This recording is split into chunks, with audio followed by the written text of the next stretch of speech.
I'm JP Tuesday. And I'm Kiki Canon.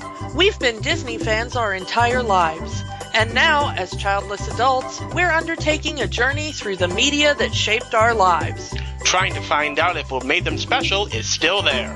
We are Rewatching the Magic. Hi, Kiki. Hi, Tuesday. Hey, it's another episode that we're doing this time. This time we are doing Disney's Hercules. Bless my soul. Oh, boy. Guess before we start all of that, check us out on iTunes. Check us out on Spotify if you haven't already. Eventually, we're going to have to re-record that outro with this stuff in it, but neither one of us has time right now. We barely have time to do this show. Yeah, we decided to start a podcast, and then we suddenly both got very busy. That was ill timing on our part. Also, once again, our friends over at MarsCon, definitely check them out. We'll put the ad again right in a minute here. But please go to, if you haven't already, go to MarsConDementia.com and purchase the fundraiser album. All the money raised on that fundraiser is going towards the convention, to pay for hotel rooms and stuff like that. And we really want to help our friends out. So here is the ad, and we'll be right back. The longest-running live comedy music concert series is almost here! Everything about this is dumb, and so am I. Here we go. MarsCon is happening February 28th through March 1st at the Hilton Minneapolis St. Paul Mall of America, featuring the world-famous Dementia track with performances by the Great Luke Ski, Devo Spice, TD's Kyle and Lynn Zilla, Mikey Mason, Mark with a C, Beth Kinderman and the Player Characters, Cornflake, Brett Glass, Carl Brown, Michael William Hunter, Il Nej, and this year's music guest of honor, Lauren Mayer. Mom's menopausal with a teen in puberty, not a pretty sight to see. Around here no one talks when we can yell, 'cause we're in hormone hell. Plus Dementia Water Aerobics and merch at Table 27, Dementia Smackdown Wrestling, and more. Be sure to pick up your copy of the MarsCon 2020 Dementia Track Fundraiser MP3 album with over 4 hours of live music and comedy recorded at MarsCon 2019 for just $20. Visit MarsConDementia.com and click on Shop. I'm so happy the way that song came out, and I'm absolutely shocked that we put it together in a week and a half. Registration for a weekend badge is $55 until January 31st, after which the price goes up to $70 at the door. For more info on MarsCon, visit MarsCon.org. Thanks for listening, funny music fans, and we will see you at MarsCon 2020. Peace. Woo! Audience, leave. And we're back. You know, I really like the guy who does the voice for that commercial. He should be a voice actor. He should. Yeah. Speaking of voice actors. Yeah. There's a segue. We got a lot of them in this movie. A lot of them. Because it's an animated movie, and there's always voice actors in animated movies, but you know. Credit where credit is due, I guess. Yeah. But it's Disney Renaissance movie, so you're going to have a lot of celebrities in there as well. That's just how it is at this point with Disney. This even more so than the ones we've talked about before. This is the one that they really went full in on stunt casting. Yeah. This is stunt casting the Disney movie. This is also pop culture the Disney movie. Oh yeah, they kind of started it with the Genie and Aladdin, and it seems more and more movies got more and more pop culture references. This is every character is doing a pop culture reference. The entire, all of the visuals, all the jokes are all pop culture-y in some way, to a point where at the time when this movie came out, I was kind of groaning at it. Like, really? They're doing a little too much. But on the rewatch, it's kind of a time capsule of that time of Disney, I guess. And honestly, because of the way that animation works, especially Disney animation, where it takes so long, so many of the references were already dated by the time the movie came out. But watching it now, it's just absolutely excruciating in some parts. Yeah. Like the whole Air Herc thing. Yeah.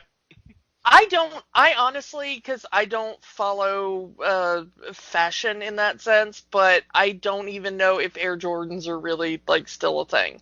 They are. Jordans are very much still a thing. Jordan doesn't Okay. play anymore. And like the new Jordan, I hear it constantly from my coworkers that are several years younger than me about how the new Jordans came out. It's like, even then, Okay, that's how out of touch I am. That's showing my age. But I was like, is that even still a thing? But yeah. they're not really called Air Jordans, they're just called Jordans. But it's like Air Jordan made sense because Michael Jordan, he played basketball, jumping, that works. Air Herc, he doesn't really jump unless it would be Air Pegasus if it made sense that way. Yeah. But that was just because of the pop culture reference. Yeah, and so many of them are shoehorned in kind of like that, where it doesn't quite make sense, but they really desperately wanted to reference a thing.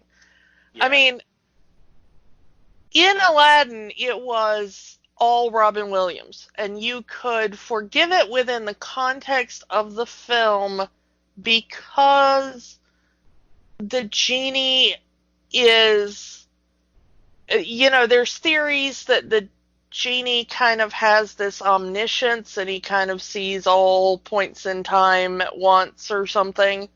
There's also the theory that Agrabah is actually a post-apocalyptic Earth that has rebuilt after post-apocalypse. Honestly, the only characters who should be doing pop culture references in this movie is the Fates. Yeah, the Fates I would have absolutely, but they don't really do any of the pop culture references. Outside of indoor plumbing.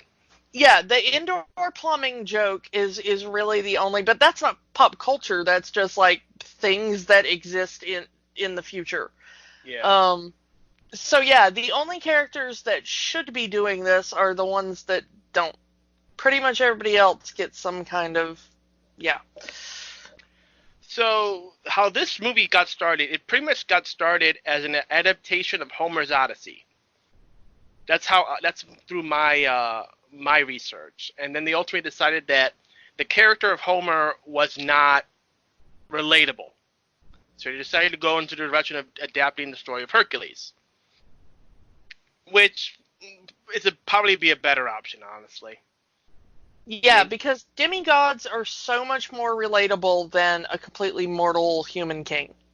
I mean, they could have done Sinbad. I think it would have been much better.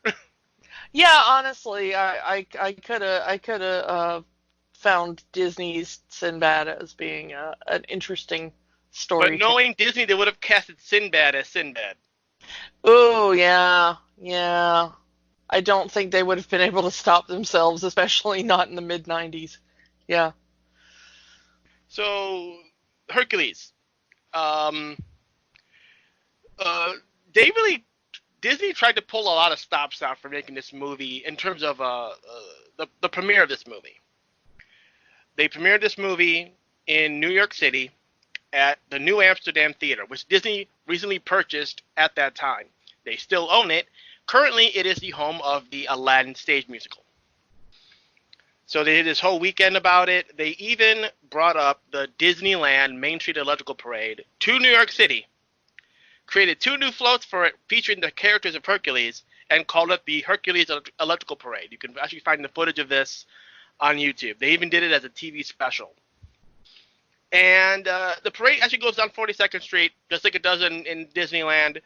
They even have the Disney actually ends up getting all of the stores around down 42nd Street to turn their lights off, just like it does in Disneyland.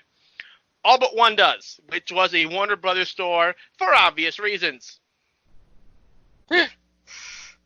Yeah. And so they do this big thing, they own the theater, they do a lot of stuff to kind of make the Hercules premiere a big thing, but it was supposed to be bigger, and you mentioned that right before we recorded. Do you want to go into that story? Yeah, one of the things, since this was based on the Greek mythology and set in Greece, Disney really wanted to do a big premiere, an open air premiere on the the hill, mountain, whatever, in the center of Athens. And they had, started all of the thing for it, and I guess this would have had to have been after the American premiere, because of the time it takes to redub and everything, get the rights overseas at the time. There's not as much delay now, but in the 90s, there typically was a delay, so I'm guessing that that probably happened here. In any case, the Greek media kind of got a hold of what the story of Disney's Hercules was going to be like, and the tone that they had taken with it, and they absolutely savaged Disney in the Greek press. And public opinion turned against it dramatically in Greece. And Disney was accused of being yet another foreigner coming to steal Greek culture and distort, their legends and myths and history and whatever. And basically, like, the entire country of Greece was like, this is a really grubby cash grab. So no. And it turns out the Greek government basically shut the whole thing down and refused to let them have their big premiere. Because it's, an important cultural and historical site in Greece and everything, so the government kind of has control over that, and they refused Disney access. Basically on the grounds that this movie made light of Greek culture and Greek myth and traditional Greek religion, I guess. Yeah, and the character of Hercules was not foreign to the American pop culture at the time. Definitely not at that time, no. Because there was a certain television show that was airing at the time that was very popular that was about Hercules, and as closely as you could in daytime television, network television, getting close to the myth as it was in the original mythology written. And that would be Hercules: The Legendary Journeys, starring Kevin Sorbo. Oh boy, we're already starting on this one. Yeah. I like Xena better anyway. Yeah, I think everybody liked Xena better. The thing about that, though, was that there was a very kind of, I'm not saying it was everywhere in pop culture at the time, but there was a weird kind of Greek renaissance going on in America at the time, at least in Greek mythology things, is that you had a lot of films and TV shows delve into Greek myths at the time. For some reason, the 90s just hit, and part of that, I think, was Hercules: The Legendary Journeys. But it was by far not the only player in that game. Yeah. So there were several competing Greek myth media entries at the time. This just happened to be the one done by Disney aimed at kids. Yeah, and I forgot. Oh yeah, and because of this film happening, Universal, who owned the Hercules Legendary Journeys and Xena, they did their own animated movie just to compete, called Hercules and Xena: The Battle for Mount Olympus. Which I saw at the time, yeah. Yeah. So it's like, hey, if Disney can make some animated money off this, we're going to make some money off this too. Get a cartoon out there. And so it was kind of in stores around the same time that Hercules was getting in stores on VHS. So in a very trying to find the Asylum way, like the Asylum would. You would get your mockbusters that transmorphers or something like that. Yeah, and I was gonna say, like, in a very similar kind of Asylum style, video stores at the time would kind of stock those two things together, Yeah. hoping that parents would be like, no, they still do have a copy of Hercules, and just pick up the wrong one. Yeah. I don't know why, but apparently a lot of people did that in video stores, and I never understood that, because I don't think I ever walked out of a video store with a movie I didn't intend to rent. A lot of animation studios did that at the time. They were doing different versions of fairy tales. Oh, their own version of Snow White, Pinocchio, their own version of Beauty and the Beast, even Hunchback of Notre Dame, Pocahontas even. Yeah, Put them in the video stores and say, okay, you couldn't get the Disney version, but we have this version. And yeah, if you were a kid in the 90s and you had a parent who didn't really pay attention that much to cover art on boxes, you probably got a lot of knockoff animation at that time being brought home. yeah. I feel for your childhood. I knew many of my friends had that complaint. I did too. I had a couple of those bootlegs. My parents didn't really like, oh, it's a cartoon, it doesn't really matter. Like, no, this is not the version that everyone's talking about. Well, whatever. I think my father was a bit too OCD or whatever about it to not, like, he wanted to make sure he was getting the thing he paid for. So some of the animation studios got smart and started putting their movies in the clamshell packaging that Disney was already using at the time. Yeah, that is a thing we've never actually talked about, because we kind of deal with the films themselves rather than a lot of the external stuff. But that Disney clamshell packaging will snap you back to your childhood in a heartbeat. To this day, if you go to a Disney store, you will see products shaped like the clamshell VHS cases, and it's like, here's a Little Mermaid purse, but it's shaped like the clamshell VHS box. Yeah, and I'm not sure we can really overstate how much of a nostalgia trip that is for people our age. Yeah, because that was your, like, half your video shelf as a kid. I'm sure you can't really duplicate that with Blu-ray and DVD boxes. Can't really have that same kind of connection. Yeah, that is kind of sad, and I still have some of those clamshells, VHSs hanging around. I couldn't really tear myself away from them. Last time I did a purge. They may go one day, but not today. So I think that's all we could talk about the non-movie portion here. I do have one other thing. We were talking about how badly Greece took this as a slap to its culture. The interesting thing is because there was that kind of renewed interest in Greek mythology in the U.S. at the time, my friends and I, all being nerds, had gotten really into classical Greek and Greek mythology. And we hated this film when it came out. I mean, I remember us just sitting, I was in high school at the time, but I remember us sitting at lunch and just savaging this film.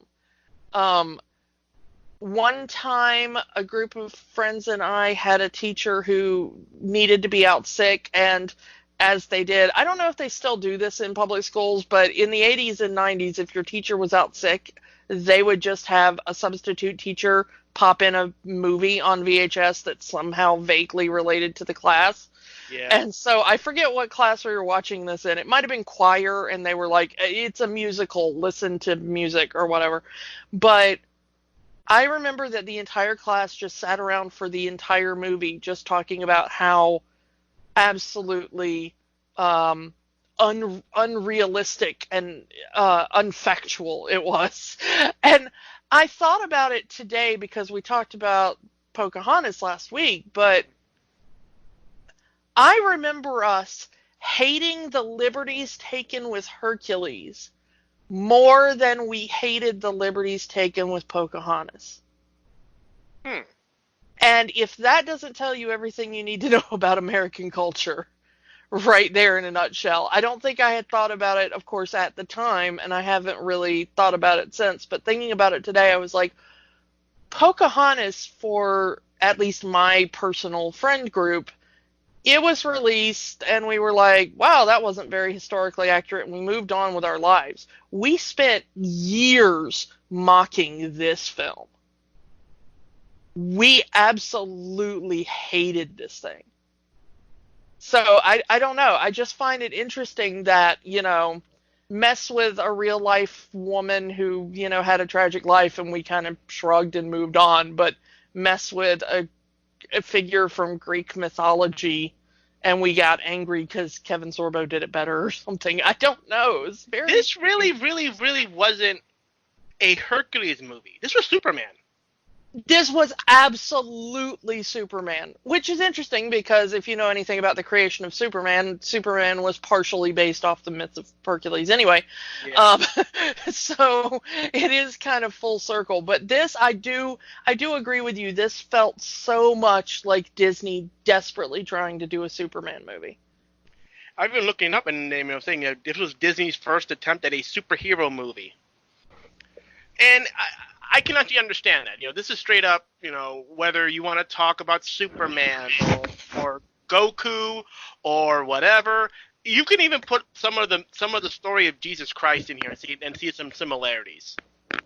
Yeah, but honestly, the Jesus comparison can pretty much be done to almost any demigod from any religious or mythological tradition in history. So, you can do that with Egyptian mythology as well, just as easily. So, I don't really think they were kind of harping on that as much as I think they were harping on the Superman. Of course, as many people, Zack Snyder, would point out, there are a lot of allegories between Superman and Jesus as well. So, yeah. Release the Eisner cut. Or, don't. Just don't bother. I don't think we really need it. All right. Disney would do that. I'm sure if an Eisner cut existed, Disney would not hold it back. Disney would absolutely, if they thought they could make $5 more off this thing. Yeah. So anyway, we were talking about this before we recorded. They actually spun this up into a TV show.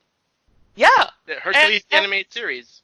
The TV show was, for my opinion, more entertaining in general than the film.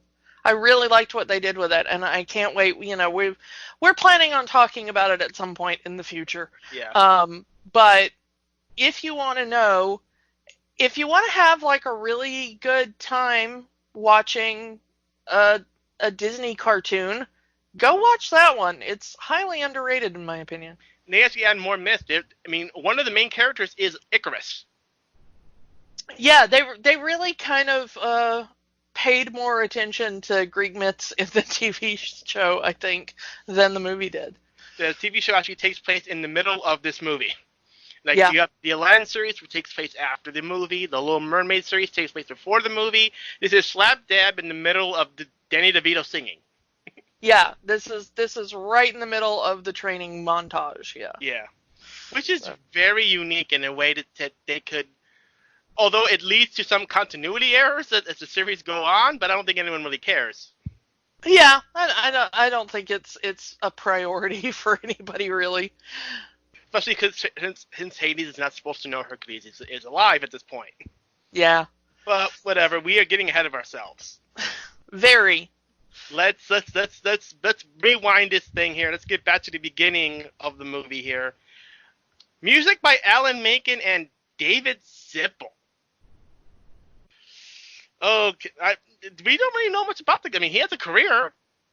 Yeah, usually this would be where I would go off on some long rant about, this guy was a Broadway veteran and he was I'm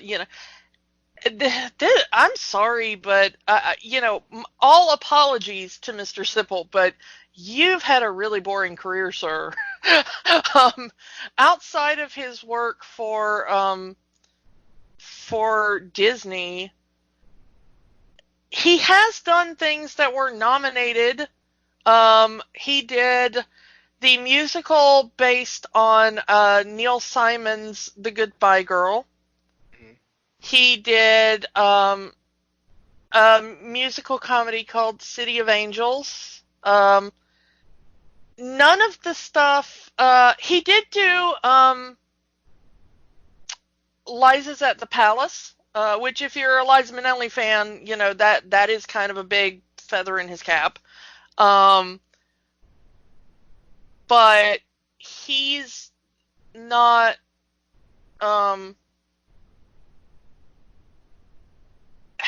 He's no Stephen Schwartz. He's not. Yeah, he's not. You know, where we could talk about Stephen Schwartz and everything. This was not. You know, he is not up there with them as far as that. He's He Leopold seems Bloom. to. He very much is. And we kind of mean that in the kindest way. But it seems like right now he's doing more behind the scenes work as opposed to lyric work. And it seems his most recent credit was he was producer of Spamilton, an American Parody, which was a off-Broadway parody show of Hamilton. Pamela, I assume. I don't think so. I think just Hamilton. I think they just So needed yeah, a... looking at his Wikipedia page, he's a lawyer. He had a lifelong love of musical theater. This guy is Leo Bloom from the producers. Yeah. Okay. I mean, you are correct. I kind of skipped over the biography there. And his most recent thing is he actually is working or has worked on a stage adaptation of this movie. All right. Well, That'll be. I guess that's the next Disney stage production. I think the most recent one they did was Frozen, and we talked about Hunchback. Aladdin is still playing. Lion King is still playing. I don't know if Hercules is going to be the next big Tony Award-winning musical, but we'll see. oh, well, here's an interesting footnote that I missed doing my research earlier. Hmm. He also wrote the lyrics to a more recent Disney-owned property. Hmm. In Captain America, the First Avenger, there is a song, The Star-Spangled Man. What's He the plan? wrote the lyrics to The Star-Spangled Man with the plan. Hey. So, okay, there. My opinion of you just raised a little bit because that was That was a catchy awesome. Yeah, that was a catchy little tune. So, all right, we'll give you that one, Mr. Zipple. But there we go. All right, so I think that's all we can say about that. Yep. So let's get to the movie. Modern Disney logo, not the classic, which I'm very surprised this movie gets that. But again, our theory has been that they only keep the classic logo when the song starts over the logo, and this one did not. Okay. It starts with the opening narration. So I think that's why we got the new CGI logo tacked at the beginning there. And yeah, we do have our epic narration done by Charlton Heston, Ben-Hur himself, which makes sense. Say what you will about Charlton Heston. Yeah. I could, but I won't. Yeah. But it does start this movie off making you think it's going to go a completely different direction. If they had stayed in this direction, I think it would have been a more stand the test of time kind of movie. Like you can, for example, you can watch Ben-Hur today and it'll still look good and the story can still be followed, and you don't really get any too much cringe. Yeah. But then, yeah, they make you think it's gonna go in like a Clash of the Titans or a Jason and the Argonauts kind of thing. And I guarantee the only reason they got Charlton Heston was because he was in Ben-Hur. Oh yeah. Give you that. And then, well, ancient Greece, gods, heroes, the mighty Hercules, great narration, epic narration, interrupted by our actual narrators, the Muses. Yeah, and interesting to start out in a museum as well. Yes. You know, that the opening that you see is just a collection in a museum until we get to the urn that has the images of the muses on it. Yes. Um, Willis White, Cheryl Freeman, LaShanze, Roz Ryan, and Vanessa Y. Thomas provide the voices of the muses, and we'll be hearing them a lot in this movie. yeah, they do show up a lot, and I like the idea of using the Greek chorus in Hercules. Yeah. I am a classical theater nerd. You know, I did my my minor for my undergrad years was in theater, and I studied a lot of classical Greek theater and performed in some of it. But I love the idea of using the Greek chorus theatrical idea, and I like the idea that it is the muses, because the muses don't get enough respect as characters on their own. I don't think they're very distinct here. You can't. Apparently, they do have names, but they're never said in the movie. They do. I mean, the muses always had their own specific name. I mean, they are their own characters within Greek mythology. You know, they do have their own personalities and their own individual spheres, but they never get talked about in this movie. And honestly, if you were just to show me an image of them and be like, you know, which one's Melpomene, which one's Terpsichore, I don't, you know, I wouldn't know. And they never give you any kind of indication which one is which. They're just the muses. Yeah. Except for the one that really, really had to think for Hercules. Yeah. Girl, you mean Hercules. Yeah. Charlton Heston saying "You go, girl" is the most 90s moment. Oh, right yeah. at the beginning of this movie. I cringed so hard because I'll be honest, I have not seen this movie since high school. You know, so it's been like a good 20 years since I've seen this. I had forgotten about 80% of this movie entirely. If you had asked me the plot to this a week ago, I could have only given you the barest sketch. Yeah. But running into that on the rewatch just physically made my body recoil. Like, you know that meme everyone shares of Steve Buscemi saying, "How you doing, fellow kids?" That's this. Yeah, this is Hello Fellow Kids, the movie.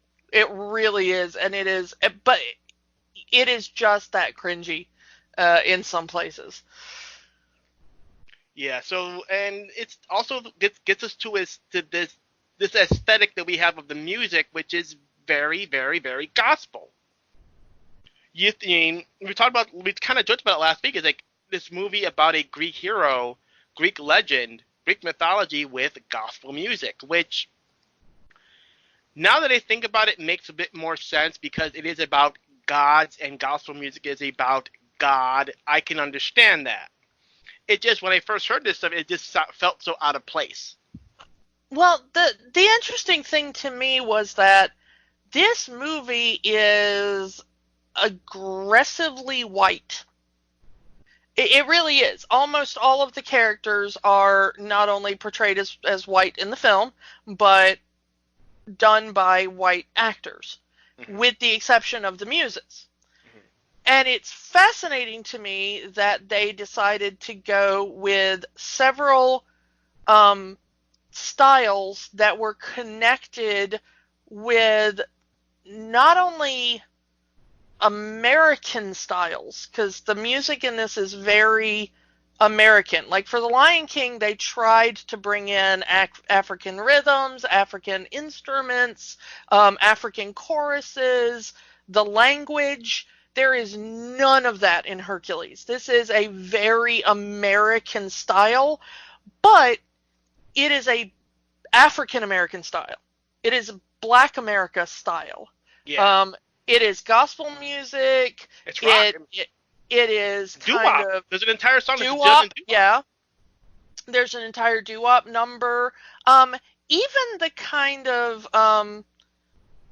go the distance, even though it's done by Michael Bolton at the end of the film for the pop version, that kind of style was very much thought of with black male singers in the 90s. That was the typical style you would get in, that was the Peebo Bryson style. Yeah. In the Seal, 90s. almost. Seal, there's you really did connect it with black male artists, that particular style at the time. I think it's broadened since then, but listening to this when it first came out, everything about the musical choices in this is taking heavily from Black American culture. Mm-hmm. So let's get to that first song, "The Gospel Truth." As the music tells us of long ago, that the Titans terrorized the earth until Zeus used his lightning and trapped them away. This movie needs an epilepsy warning. Scene, there's that one scene in The Gospel Truth, you know what I'm talking about? This movie needs an epilepsy warning. Doesn't have one. Needs one. Yeah, I don't know exactly if it's bad enough, but if you do have any sort of photosensitivity, rethink it and maybe have somebody skip you past that part of the movie, because I did notice that as well, that there are flashing images at the beginning there that are kind of bad, so I'm not sure if that would be a problem for anybody, but you may want to be warned. Yeah.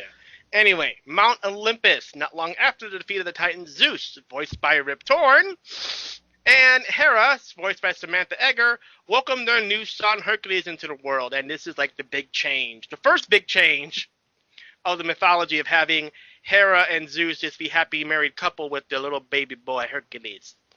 Yeah. Also, I'm going to say, since we've already seen the Titans, the way they chose to portray the Titans was very weird. The Titans were really just the parents of the pantheon of gods that we see. And they are portrayed in most of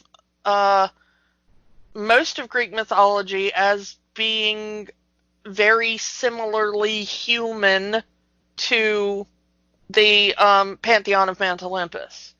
Yeah, and this one they make them look more like their respective elements. Yeah, they are elementals rather than titans, and there's only like 4 of them, but the technically Titans were 5. Yeah. Technically there's 5 Titans, but one technically isn't a Titan. Yeah, but get to him. But the Titans, at least in the myths, were very similar to the gods of Mount Olympus. I don't know why they would be portraying them as anything different, except that they immediately want you to fear them. Yeah. So these are monsters. These are bad guys. Yeah. And that was not necessarily the Titans in the story. They were just, they did bad things, but so did all the Greek gods,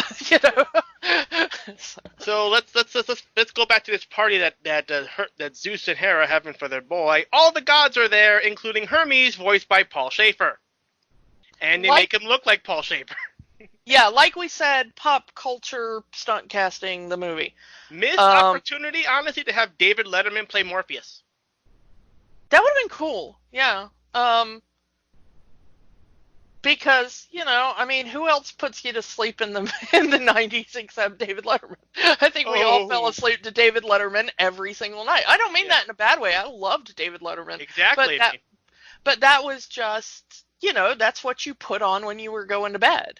Especially if you had a TV in your bedroom like I did. That's just that's your bedtime watching. Bed, you have your snack. You're gonna watch Letterman. Yeah, that's the night. Especially if you're gonna have Paul Schaefer there. Letterman and Schaefer. Why not? Yeah. Lavish gifts. Go ahead.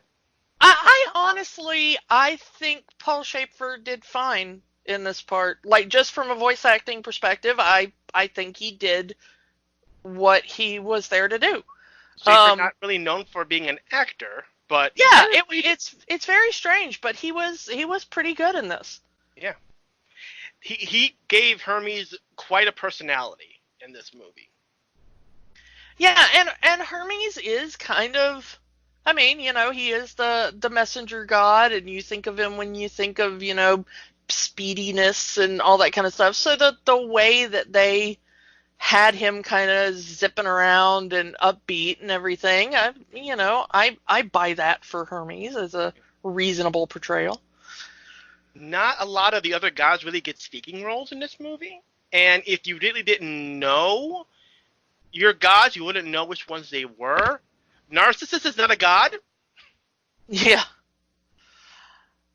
Yeah, Although, it's weird when they're like, only gods can live on Olympus, and then they've got some people up there that you're like, you may need to rethink your definition of god there.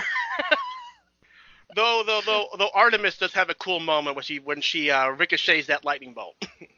Yeah, that is pretty cool. So anyway, Zeus and all the gods give Hercules lavish gifts for his birth. Zeus gives his own gift, the winged horse Pegasus, voiced by Frank Welker. Frank Welker! He is your childhood. Love him. We need to have that as a jingle. Yeah. We need a soundboard of just like random jingles for all our voice actors we love on this show here. But it's gonna be Frank Welker and Jim Cummings. Frank Welker and Jim Cummings. Yeah. Don't worry, Jim Cummings is coming up later in the movie. It's the Frank Welker and Jim Cummings show. Oh my God, I would watch that show so hard. If you just had I would Frank go to a Welker and Jim convention Cummings. I would go to a convention solely to have Jim Cummings and Frank Welker on the same panel. Yeah, just stick the two of those on a panel and let them do whatever they want. I would be there with bells on. Yeah, go ahead. I loved the thing about Pegasus and the creation of Pegasus, where Zeus is just taking the different types of clouds and forming them into the winged horse. But I also love. I had just, before I did the rewatch, finished watching a really cool video about a phenomenon called cute aggression. Wisecrack put out this is Disney related, so the Wisecrack channel on YouTube just released a video about Baby Yoda and why we find things cute, and then also the phenomenon where you're like, oh, that's so cute, I could just squeeze its little head until it popped, it's called cute aggression. That is a response some people have to cuteness. And when I saw Hercules just look at the absolutely adorable baby Pegasus and immediately grab him and headbutt him across the room, I was like, yep, cute aggression. It was just too cute. Baby Hercules could not stand it. And the two instantly bond over that headbutt. Yeah, keep this in mind. This comes up several more times in the film. Yeah. When I first saw this movie, everything about this opening scene I hated it, because Hera loving Hercules. I know, right? Snuggling him and wanting the best for him, and don't put that lightning bolt in front of the baby. Yeah, I was like, no, this is not. Everything about this is wrong. But I guess, all right, it's Disney and it's for kids, and we don't want to have the Zeus went down to Earth and philandered with a woman and left a bunch of illegitimate half-god children all over Greece. That's it. Yeah.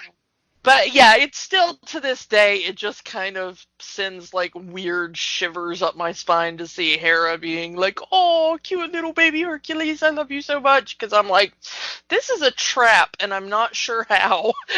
But this can't be right. I can't Hold trust the baby's it. head, Zeus, and all that. Yeah, I don't know. It's so strange. So let's enter Hades. James Woods. Oh, James Woods. Yeah. Are you like me when you're you look back on your life and you're like, oh, I regret ever being a fan of James Woods now? Yeah. Because I was a huge fan of James Woods. He made this movie for me. He was the only part of the movie I was super into when it first came out. And now you just kind of look back on it and you're like, oh. Yeah, and the fact he kind of plays Hades more like a used car salesman, it's perfect for this kind of film. Yeah, I mean, everything about this portrayal within the context of this film is perfect. I mean, you can take issue, and please do, with how it's portrayed between Hades in this film and Hades in the myths, but for the context of this film, this was a brilliant way to go. And also rewatching this and looking at the animation that they did, you can see what would later become anger in Inside Out. Yeah. This was absolutely, I don't care if the animators themselves tell me they weren't thinking of it. The animators were definitely thinking of this when they animated anger for Inside Out. I will accept no other explanation because it's too close. Some of the things there, all of the kind of just, randomly exploding into a mountain of fire and stuff, the way all of that is set up is too close. Yeah, so Hades and Zeus don't get along. They make this very clear at the beginning of this movie. They kind of act civil in the context of this party, but Hades really doesn't like Zeus. I could just die. Oh, if only. Yeah, I don't think Zeus cares one way or the other. I don't think Zeus has any particular animosity versus Hades, because Zeus, as portrayed here, is just a happy-go-lucky guy. So I don't really think there's any animosity his way. I think it's an entirely one-sided grudge by Hades. Yeah, for, giving the job of being the god of the underworld. Kind of doesn't want to do that, but, what can you do? Yeah. So let's go back to the underworld, and we get our glimpse at the three-headed dog Cerberus. Hey, Never boy, named, what a never good named, boy. Never named in the film. Never named in the film. It's sad. Yeah, that one honestly is just there as like an Easter egg almost for people who actually know Greek myth. Yeah. Like you know why that dog is there. You know why it has 3 heads. You know what its name is. We're not going to mention it. And feeds him 1 steak. Yeah. 1 steak for 3 heads. It's like feeding one, 3. You have a couple of pets and you're feeding them like the one thing. It's like, okay. Yeah. And we get the minions, Pain, Bobcat Goldthwait, and Panic, Max Headroom himself, Matt Frewer. Woohoo! Who have informed him that the fates have arrived. Let's talk a little bit about Matt Frewer. I can say that name. I just mentioned him, Max Headroom right there. Bobcat Goldthwait, legendary stand-up comedian. Yeah, and Bobcat Goldthwait was he was a big name in the 90s at this point, but I feel he had a little bit of a slump before this movie, and this was a slight comeback for him. He wasn't quite as on top as like Robin Williams was, but he was very much a like, oh hey, it's Bobcat Goldthwait. Like, you still knew who that was immediately. At this point, it's more Pauly Shore than Bobcat Goldthwait. Yeah. But he was still using that character voice pretty much constantly at the time. He has dropped it since. 'Cause that's not an easy voice to do. Even if you're used to doing it and you trained it, that particular style he had is basically like taking a cheese grater to your vocal cords. So he had to eventually drop it just to retain the ability to speak at all, I think. But at the time, he was still known for that voice, very much in the same style as Gilbert Gottfried was. Yeah, and like I said, Pauly Shore. and Pauly Shore. Yeah, a lot of comedians just were like the voice. I mean, I would even say, if you want to throw in someone more modern, I would say Larry the Cable Guy. Or Pee Wee Herman. There is a certain class of comedians who their affectation is that one thing. They have like one kind of vocal affectation, and that is their signature.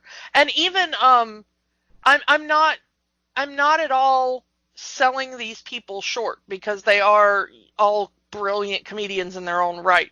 But there was a point in time where having a vocal affectation of some sort was the I don't want to say the norm, but it was a little more common than it is now.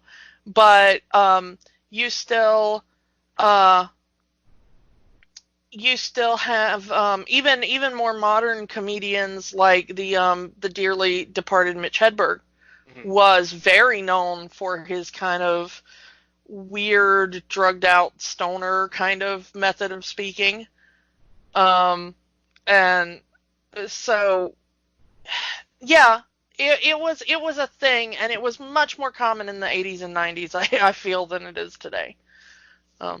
Yeah, so let's get to the Fates. Amanda Plummer, Carol Shelley, and Patty Edwards play the Fates.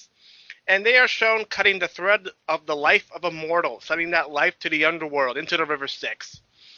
The Fates can also see the future. Indoor plumbing, it's going to be big. Yeah. Go ahead. Yeah, just want to remind people, because she's not a household name, unless you're like a real deep Disney fan, is, of course, Patty Edwards, Flotsam and Jetsam. Yep. We've talked about her and her career before. Mm-hmm. Amanda Plummer is one of those amazing character actresses. I know that I remember her most probably from Pulp Fiction, is the first thing. Like, when you mention her name to me, her in Pulp Fiction kind of pops up before anything else. So there's there. I don't think I think this might have been Amanda Plummer's first foray into Disney. I don't really remember her coming up. And Carol Shelley is mostly a Broadway actor of some note. So she was in the original Broadway cast of Wicked, and she won a Tony for The Elephant Man on stage. So yeah, she's legit in there, if you want to know who those three were. All right, so Hades charms the Fates into showing him his future. 18 years from now, the planets will align, allowing Hades to free the Titans, take down Zeus, and Hades will rule Olympus until Hercules gets involved and stops it. Hades puts together a plan to kill Hercules so he doesn't interfere by making him mortal using a special potion. So Pain and Panic go to Olympus and kidnap baby Hercules. Kidnap the Hercules, put him in a... Sorry. That was a different movie. I don't remember. Think about it. They only say only gods can go on Olympus. How about Pain and Panic on Olympus? I don't know. Narcissus is up on Olympus. Maybe it was like we opened it up for other celestial, weird, supernatural beings. I don't know. Maybe they use Hades' ID to get into the door. We're totally Hades. They do have that shape-shifting ability, though. So yeah, they do. Maybe they shape-shifted into Hades for the door check there, and then went back. So this is pretty much, I'm pretty sure this is the first time a Disney animated couple is shown sleeping in the same bed. You may be right on that. I honestly can't remember. This is one of the few Disney heroes to ever have two living parents. So I'm not sure that. Yeah, I mean, everybody else gets like one parent tops. Most of them are like, orphans, or they got like, a weird, far away parent. But Hercules gets four absolutely doting, loving parents. I don't know what's up with that. But yeah, I don't think there was ever really a moment before that you would have had that. Mhm. So you may be right on that. I hesitate to say that you're like 100% correct, but I can't think of one Yeah, I right can't now. think of one. I'm pretty sure. But anyway, so Pain and Panic kidnap baby Hercules. They have him drink the potion, which removes his immortal glow. But Pain says that the baby must drink every last drop of the potion before they can kill him. And before that can happen, they are interrupted by Amphitryon and Alchemy, Hal Halbrook and I can talk. Hal Halbrook and Barbara Barry, respectively. I can say those names. Alliteration. Yeah. Yeah, go ahead. It is interesting that they do have both Amphitryon and Alcmene in this at all. I think that's interesting. Alcmene in the myths was, of course, Hercules' birth mother, human birth mother, but Amphitryon was her husband, and Hercules is the stepfather, I guess, if you want to call him adoptive father. And Hal Holbrook and Barbara Barry are absolute legends in their own right, so well done for the casting. It's small parts. But, you know, still, Hal Holbrook, very famous for his Mark Twain one-man show.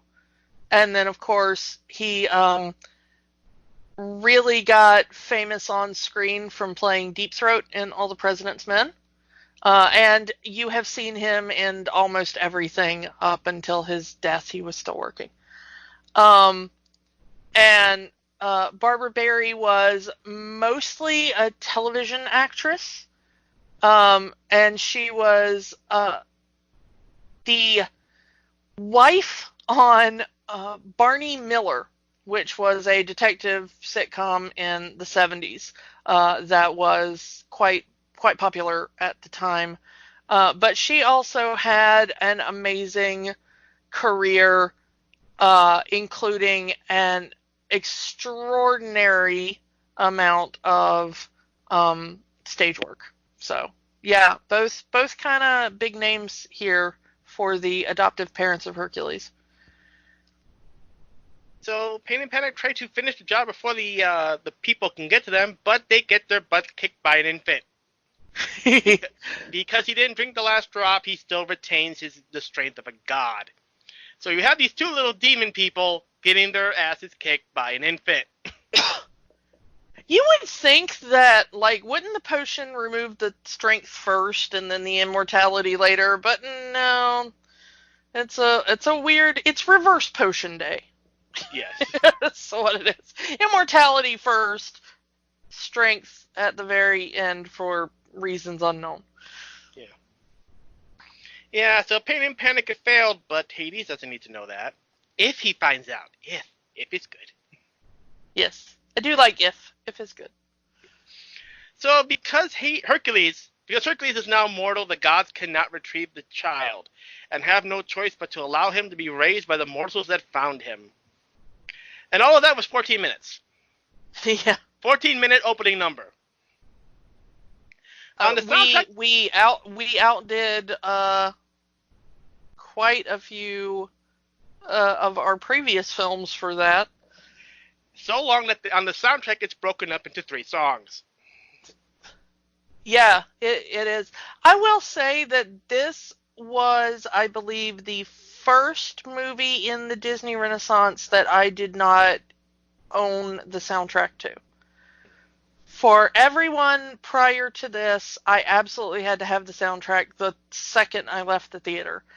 And this one I have never owned the soundtrack to, so make of that what you will.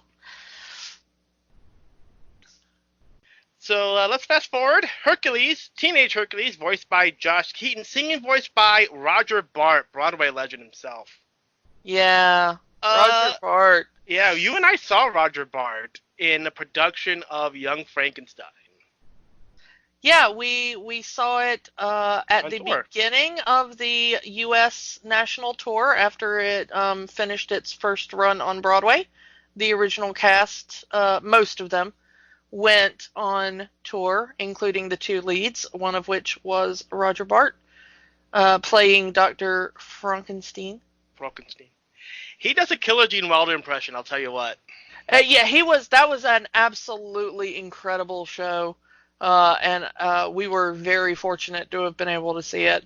Roger Bart was absolutely stellar in that, and he's absolutely stellar in this. His being able to, I mean, you've got something like Gene Wilder in Young Frankenstein that he can mimic very well. And then, granted, it was almost 20 years earlier, but being able to do the kind of aw shucks Midwestern teen almost. I don't, this is so wanting to be Superman that they basically cast Hercules as an aw shucks Midwestern teen.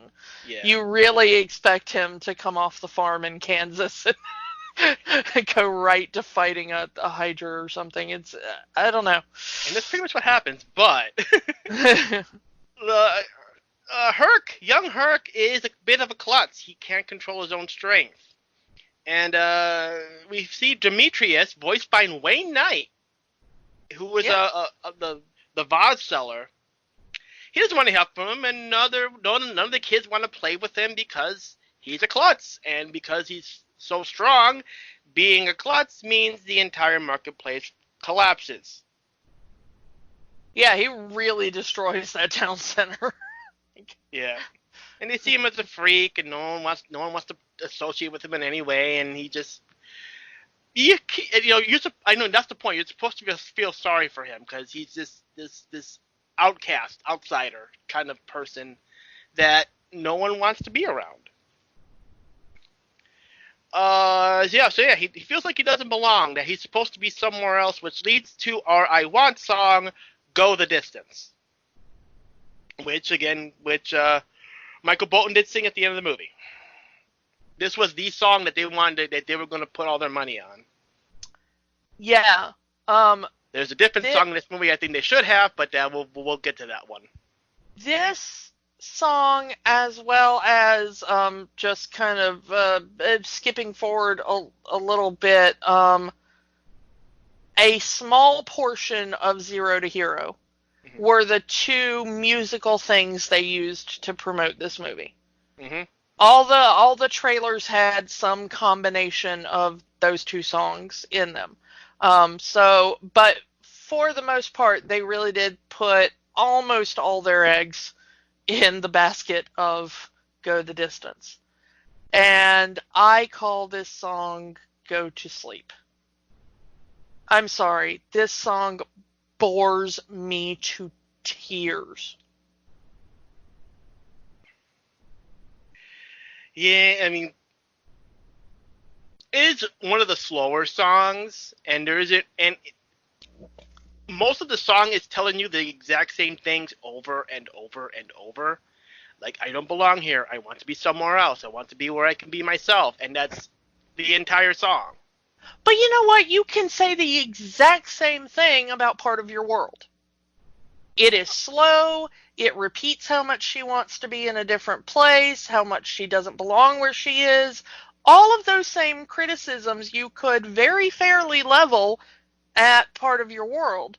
One of them is a classic that everybody remembers the words to, and one of them is like, I mean, stop a person on the street, and if they could sing any part of this song, it would just be like, I will do something, I will go the distance. Like, it's the 5 golden rings part in 12 Days of Christmas. It's like, you know that one line and nothing else.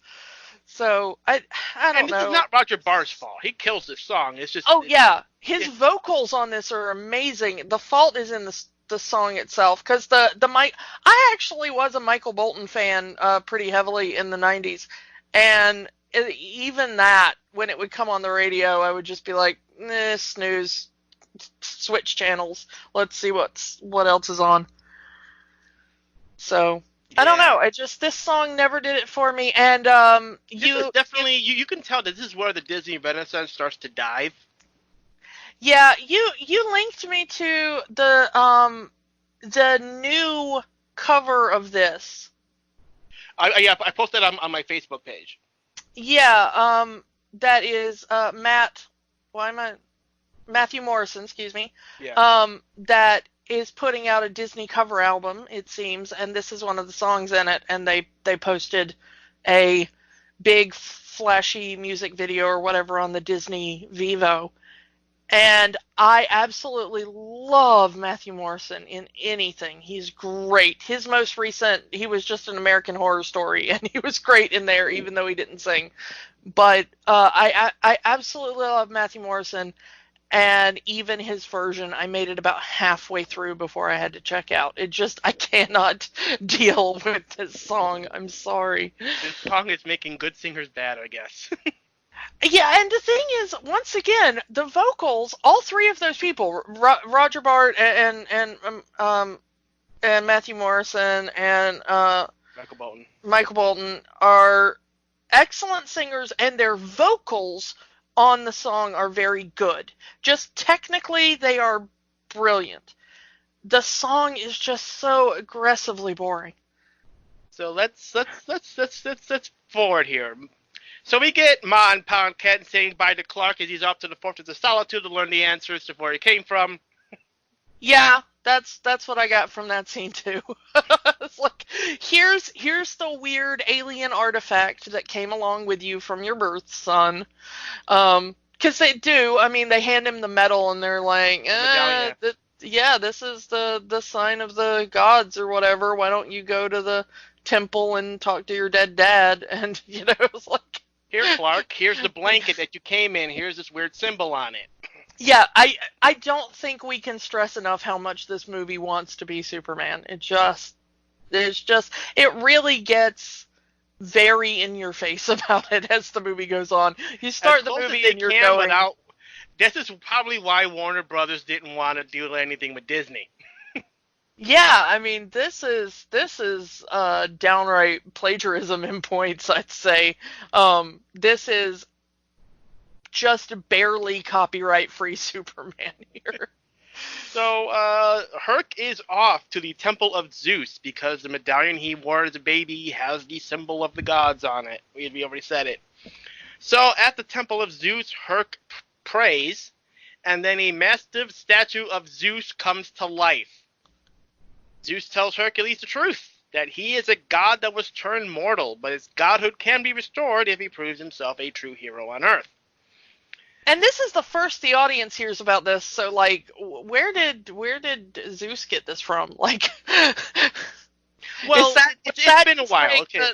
The caveat on the potion or whatever, like, if you use this to remove immortality from a god, they may earn their godhood back, only if they prove themselves to be a true hero. Well, we don't know. I mean, what? He's 15 years old at this point? 14? He's teenage age. Yeah. So Zeus had 14, 15 years to try to figure out, how do I make my son a god again? And this is probably what he found out. Yeah. So Zeus tells Herc to find Philoctetes, the trainer of heroes, and reunites him with Pegasus, and they headbutt again. And that seems to jog Herc's memory. Oh, I remember you from I was a day old. Well, he was a god, so we don't know how quickly gods age mentally. True. And together, Herc and Pegasus fly off to start the journey back to where Herc belongs, back to Mount Olympus. Okay, well, I think we've already said everything we could say about that whole go the distance scene. Yep. It's, So let's go to the next one, which is the two make it to a dilapidated island and meet a satyr. Not a sailor. I have problems talking today. He does, however, have the mast of the great ship there. So he meets a satyr. It's Philoctetes, voiced by Danny DeVito. And he's perving on some nymphs. Yeah, I was really off-put by how much guys perving on women there is in this movie. There is a lot.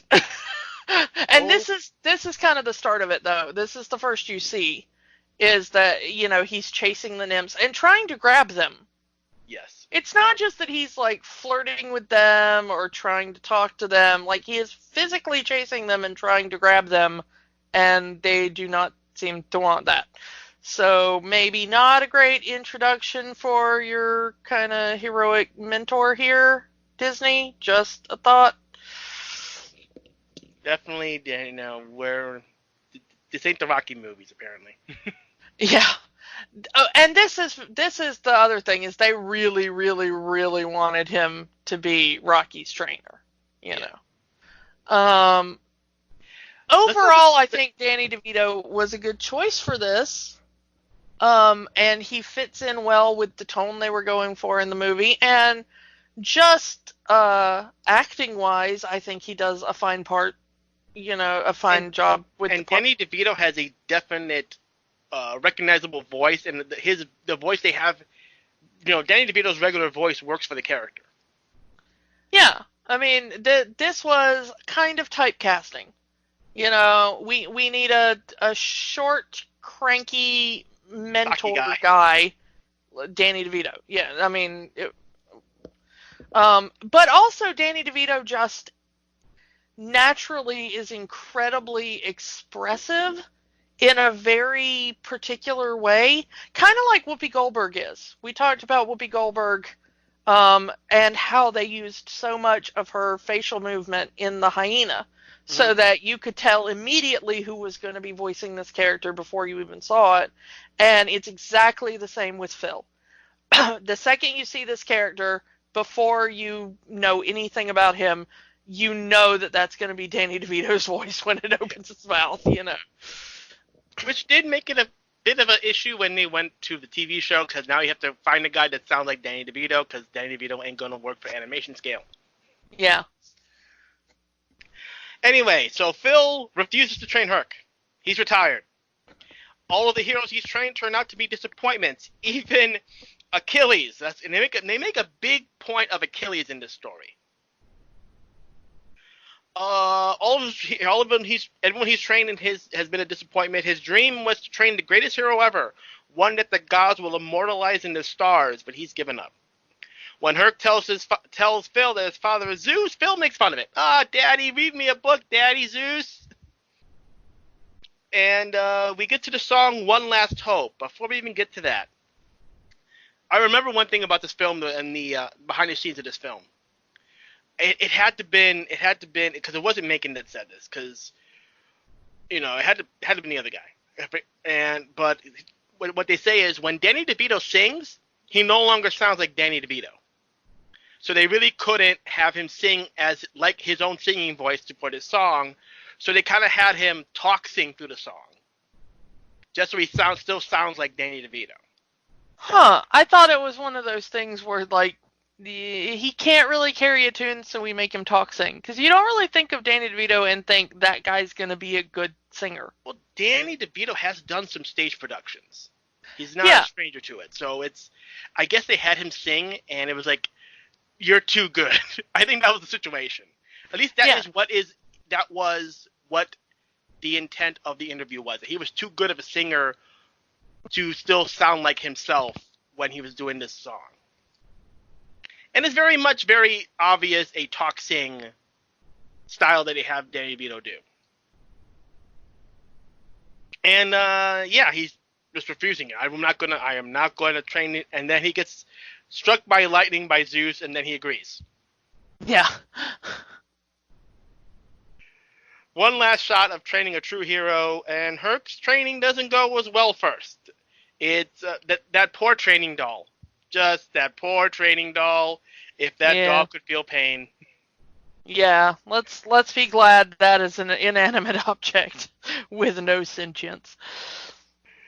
But he eventually gets it, and he bulks up as we see the passage. We see when we see Phil measuring the muscle on Herc. It's very small.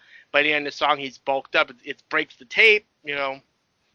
Yeah, you gotta have a montage. Yep. And again, in the middle of this song, we get a 65 episode animated series. Yeah. Like, Danny DeVito takes a breath before continuing a line, and that's where the series takes place. It's like the Beauty and the Beast sequel. It takes place right in the middle of that Something there. Something there, yeah. Yeah. They blink and there's an entire sequel right there. So anyway, the training is completed. Hercules is now bulked up. He can do a bunch of tricks with some stuff. He can bend a sword and use it as a boomerang.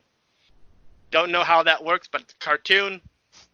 Ah, yes, the great might of the hero, doing tricks with stuff. You know, he has the arrows fired at him, and he makes the H shape in the seal. That's a Superman thing right there. Oh, yeah. You almost expected somebody to, fire an arrow at his head and then it bounces off and they get mad and just throw the bow at him. I'm really mad that scene wasn't in there, to be honest. And then Hercules ducks the bow. Yeah. So now we get to adult Hercules, now voiced by Tate Donovan. Yeah, we're kind of done with you, Roger. Tate doesn't sing in any of these things. You can go home, Roger Bart. Yeah. But you know what? If Disney wants to hire me to sing one song and then go home and collect residuals for the rest of forever, I would gladly do that. So Herc, the adult Herc, 18 years old, as the prophecy says, now he's ready.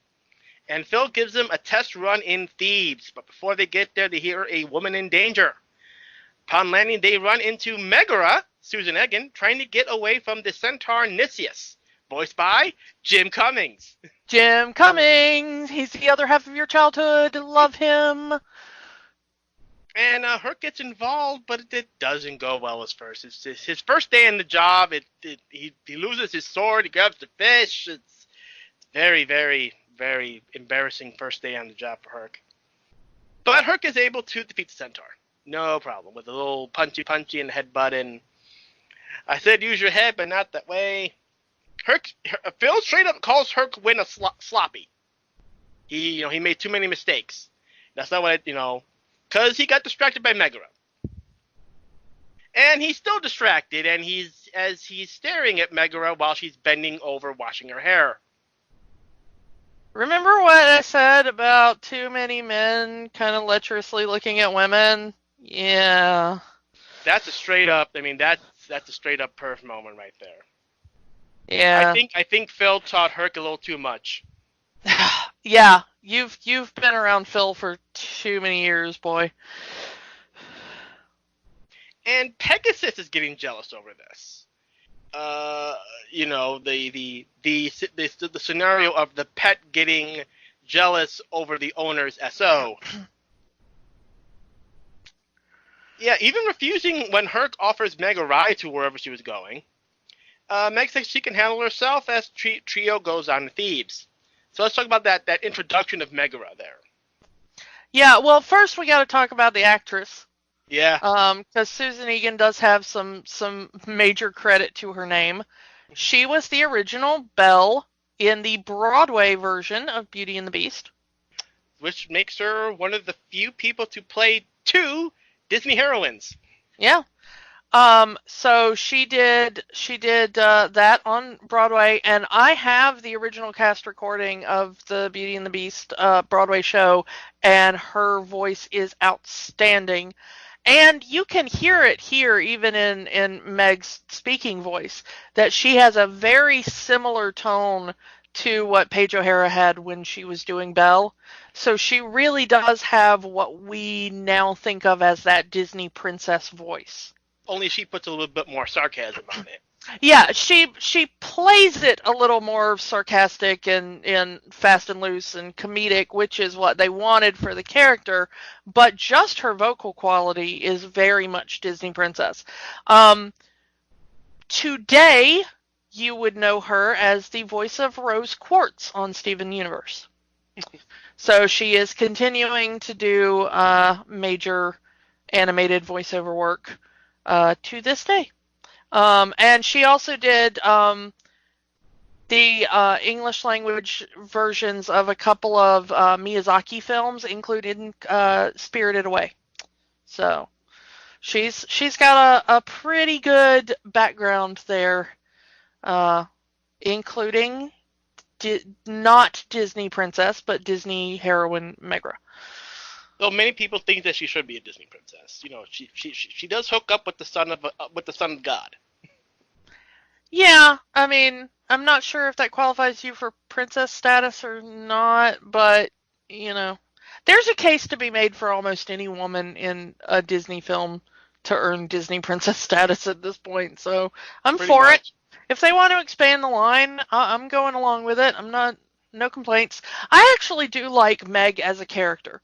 I think Meg is still today probably the big saving grace of this film. She is a brilliant character in a movie that is not always that brilliant. I would have loved to have seen a lot more of her. Like, I would have loved just like a Meg spinoff.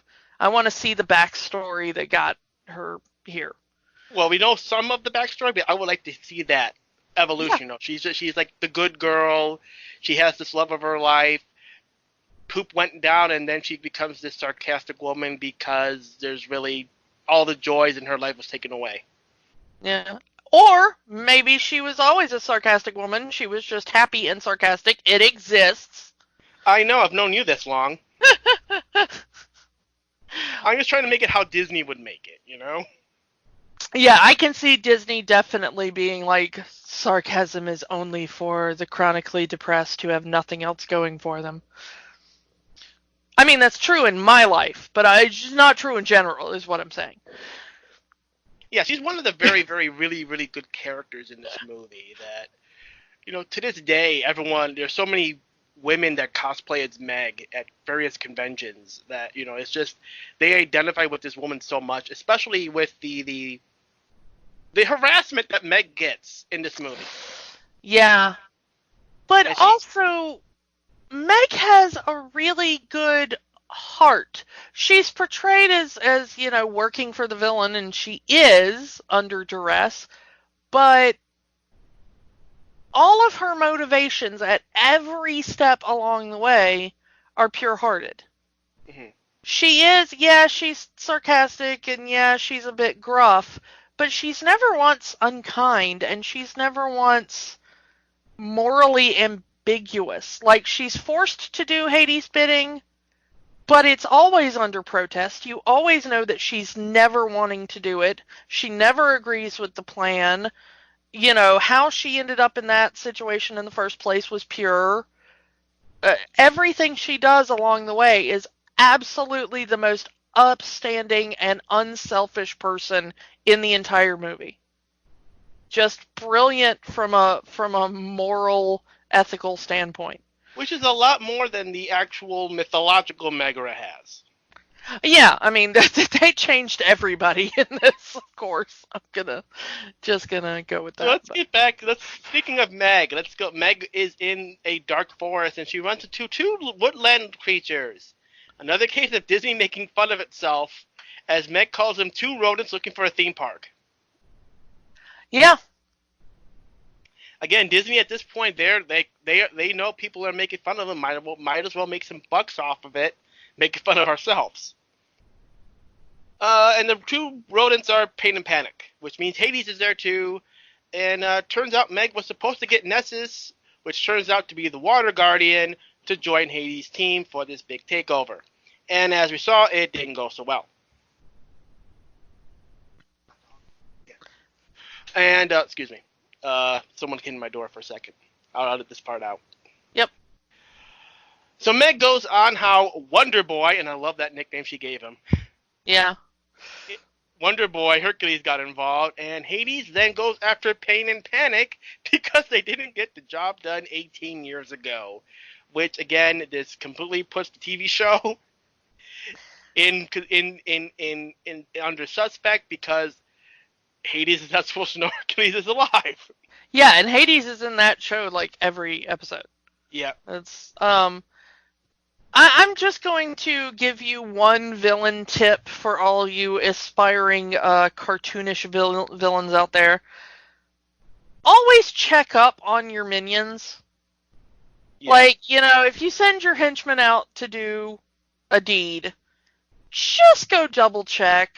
Henchmen are very unreliable as a species. Can we call them a species? I don't know.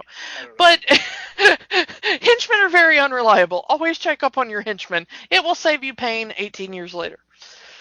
And I realized for a movie set in Greece, there is a lot of Yiddish slang. For sugar, Shamil.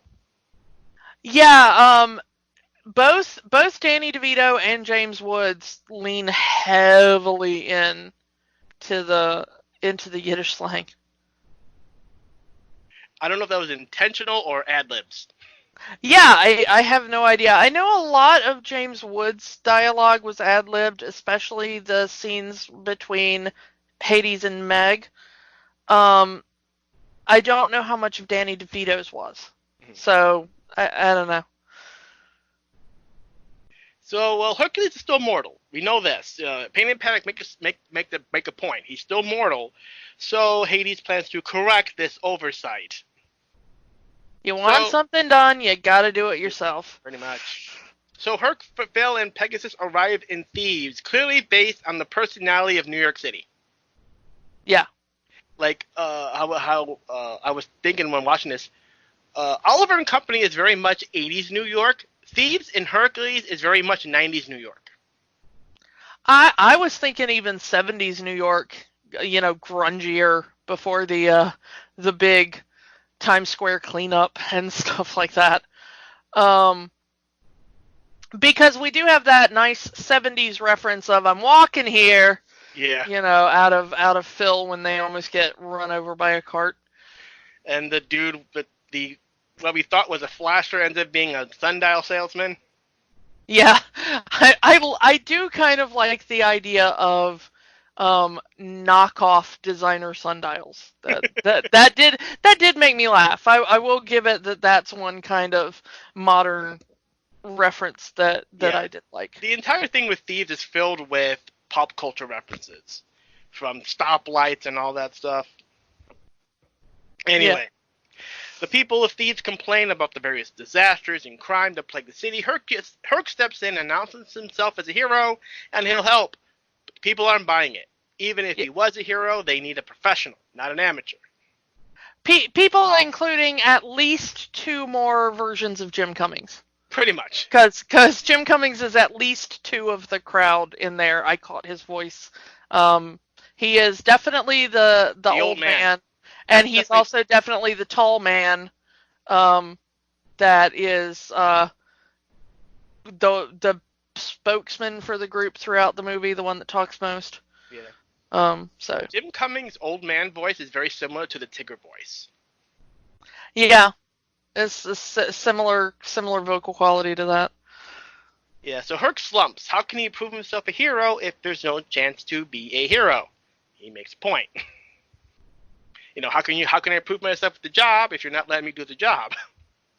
Yeah. Meg arrives, asking for help. 2 kids trapped under a rock slide in a gorge, and they're off. And I'm going to say this whole scene probably has the most clever joke in the movie. Somebody call IXII! Yeah, that is really the one joke that I remember at the time. That was the joke that hit. It's like, if we were going to quote anything from this movie, it was going to be either that one or if it's good. Yeah. Those 2 things are really the only kind of surviving jokes I remember from my childhood. One turns out to be a meme, and we'll get to that meme later on. Yeah. It's not the one you're thinking of. Herc lifts a giant boulder, setting the kids free to a small smattering of applause from the crowd. And it turns out the kids were Pain and Panic. This was all a plan by Hades. Herc just released the Hydra. Hail Hydra! No. I refuse. Herc is at first outmatched. A single-headed Hydra, but we'll get to that. Even getting eaten by the monster, but Herc is able to cut the Hydra's head off from inside. Do you know what happens when you cut the head off a Hydra?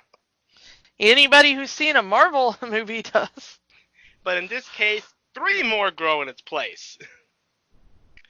And Herc, flying on Pegasus, he's just cutting off head after head after head. This scene is so violent for a Disney movie. Constant head chopping. Also, this scene is really bad CGI. Yeah, this does not hold up at all. Oh, this was painful to watch. The Hydra is completely CG in this scene. And it does not look like it even belongs in the same film. Something about the animation style they used for this film did not translate to 3D render. And it shows. This is probably the worst one we've had yet of the early forays into CG with Disney. So now at this point, the Hydra has hundreds of heads and has Herc pinned against the wall with his hand. So Herc hits the side of the Herc hits the side of the gorge as hard as he can, causing a rock slide, killing the Hydra. Herc survives because the hand that he was in didn't get crushed by the rocks. Big cheer from the crowd, and well, Hades' plans failed. What can you do? But this one act now shows that Herc is the real deal. He is a hero to the people, which leads us to our next song, Zero to Hero. Which this song has a lot of wordplay in it. We talked about it last week with Pocahontas, but this has a lot of wordplay that just will not translate well. I don't think it does. Even the phrase zero to hero. Yeah. The every vase, every vase. Yeah, there's a lot of that very language-based, pun-based humor in this one. Also, I was shocked watching this again that the only part of the song that I remembered is like the bridge. There's like the breakdown bridge in there, and it's when you think of this song, this is the part you remember. Yeah, bless my Who soul. put the glad in Gladiator, Hercules? That part is really the only part that I remembered. That and the zero to hero, yes indeed. That part.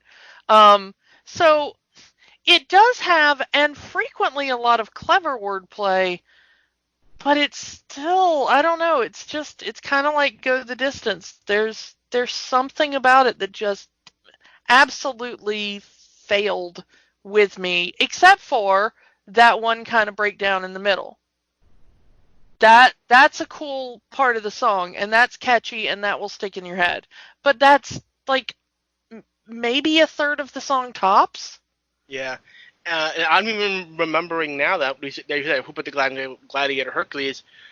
That's, at the also time there was that remake of The Absent-Minded Professor. Hercules, Hercules, Hercules. Yeah. And So we made that joke all the time as kids. Who put the glad in Gladiator? Hercules, Hercules, Hercules. That was a joke that went around my high school at the time. So yeah, Hercules has become well known for defeating monsters, all sent by Hades. And this also leads to merchandising deals with stuff with its likeness on it. Plates, vases. As we said before, the Air Herc sandals. The fact that you cannot go to Disney and buy some Air Herc sandals is a crime. Yeah, that was probably one where the joke did not turn into a workable licensing deal. I think they probably approached Nike and were like, "Hey, how about a collab here?" And Nike was probably like, "No, we're sleeping on a pile of money as it is, and you guys have a history." So this movie, honestly, has probably the most pop culture references than any of the other Renaissances.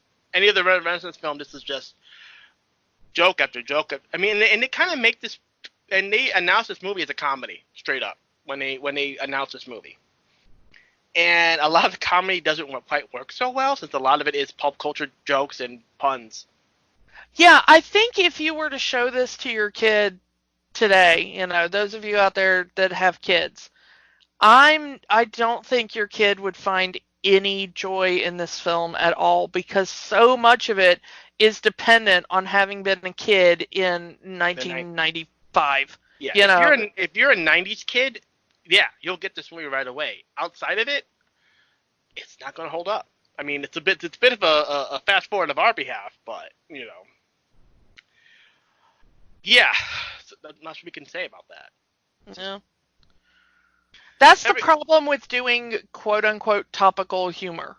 Yeah. And like I said, it was already a little dated, most of these by the time the film came out. But it would probably be almost incomprehensible to a kid today. They would get the main plot line, of course, but why this movie was supposed to be funny, I think, would completely pass them by. Yeah. So every obstacle Hades throws at Herc, he gets past it. And now we fast forward to 24 hours left for Hades' plan to get together. But here's the meme I was going to talk about. Because Hades is making making this big speech. He hears squeaking and he sees Pain wearing the Air Herc sandals. And he looks down there and he says, "What are those?" Yeah. So yes, Hercules, Hades, James Woods invented the "What are those" meme. Yeah, I don't know. This movie is so much montage. That's the other thing that we really need to point out, is that everybody remembers that there's the training montage scene, but there are so many other montage scenes. There's the training montage scene, there's the beating up of the monsters montage scene during Zero to Hero. Then there's the second merchandising montage scene within Zero to Hero. And then we get kind of the, fast forwardy montage to like, oh, only 24 hours left. I mean, there's a good chunk of this movie that is nothing but montage. You could probably do a second Hercules series based on him being a hero and during Zero to Hero. Yeah, there's probably a point right in the middle of that song where you could drop another 3-season series. Anyway, so new plan for Hades. Hades has a new plan. Hades plans to send Meg to seduce Herc and find out his weaknesses, but Meg says she's done with men. And then we learn Meg's backstory. She sold her soul to save her boyfriend's life, and then he left her for another woman. So Meg's had it rough. Yeah. You want to hear? I want to see a mashup of Meg with Lizzo's "Truth Hurts." Like, why men great till they gotta be great? I gave you my soul and you left me for another woman. That is a Lizzo song right there. If they remake Hercules as a live action, I want there to be a breakdown with Lizzo as like the really awesome, snarky muse. Yeah, Lizzo could totally play the muse. Singing the backstory of Meg in a Truth Hurts kind of style. Disney, get on that. That is the only way I will accept doing this as a live action remake. Get Lizzo as the cool muse and have her sing a Truth Hurts backstory for Meg. There we go. That is the line in the sand I am drawing, Disney. You can take it or leave it. But Hades gives Meg a deal. If you do this, then he will grant Meg her freedom. You will no longer subservient to me. You get your soul back. Everything. It's you get your freedom. So Meg doesn't really have much of a choice here. She could continue her servitude. We never see how long that servitude is. We know that she was going to have 2 years off and 2 years added. We don't know exactly the length of this servitude, but Hades is willing to forego all of it and give Meg her freedom if she helps Hades stop Hercules. Yeah, knowing Hades in this movie, it's probably like, a 1 billion-year contract or something. I'll take 2 years off your 1 billion-year contract. Your life sentence. Yeah. So Herc returns to the Temple of Zeus, and he's believed that he's become a true hero. He's ready to join the gods. I got an action figure. Squeak, squeak, squeak. Yeah, it's kind of the opposite of the kung fu grip. It's like the As much as I Schwarzenegger hate, flex. as much as I hate saying it, the I'm an action figure kind of qualifies as the shot of this movie because It that was really everywhere. is. Yeah, that one joke was kind of the punchline to every trailer and commercial at the time. I'm an action figure, squeak squeak. Yeah. You're right. That one is kind of the shot. I didn't really think about it, but yeah, there isn't really one that I would qualify as the shot in this movie, I don't think. There's 'Cause that not was one like that immediately comes to mind, but yeah, if anything comes close, it's the action figure joke. so. Zeus kind of has to break it to him. Like, yeah, just because you're famous doesn't make you a hero. He's got to find. James Woods. Ahem. Yeah, Sorry. there's a lot of people that need to be told just because you're famous doesn't make you a hero. Amen to that. Just because you can throw a ball doesn't make you a hero. Yeah. Anyway, so that's something that Hercules needs to discover himself, because Zeus can't tell him what a hero is. He needs to discover what a hero is. In a way, he's right. You can't tell someone how to be a hero. They need to find their own path to be one. So then we go to Herc's very lavish home, because he's made all this money being a hero, and he wonders what the point of it all is. And we get a cameo by Scar from The Lion King. Yeah. And this is actually a really fun little joke for mythology nerds. Mm-hmm. The fact that Scar is in there, because the slaying of the Nemean lion is one of the famous labors of Hercules. And the fact that the Nemean lion turns out to be Scar is absolutely hilarious. And at the time, I thought that was the best joke of the movie, even better than IXII. And Because it's also a callback to Lion King, where Zazu says that Scar will make a very good throw rug. yeah, or a cape, a cape here. But I just absolutely love the throwback of like, oh, we should reference the labors of Hercules, because there are other references to the labors of Hercules, but that's the one that kind of gets the most screen time is the Nemean lion, which I still to this day find that a brilliant joke. Bravo to Disney. I hope whoever came up with that joke got like a bonus for that, because that was such a good joke. And then we get the horde of screaming fangirls barging in and ripping off Hercules' clothes. Phil is able to get the girls out of there and then chases after them himself. Notice, I'm just gonna put this out there. Notice that all the time men are being lecherous and weird toward women, it's just kind of taken as a minor annoyance at most, but kind of normal. The second women respond in the same way to Hercules, both with the muse and with the fangirls, it's considered like pathetic and weird and get a grip on yourself and fangirls. So, double standard. I do like how Hercules asks for help with the girls, like, help me, Phil. Yeah.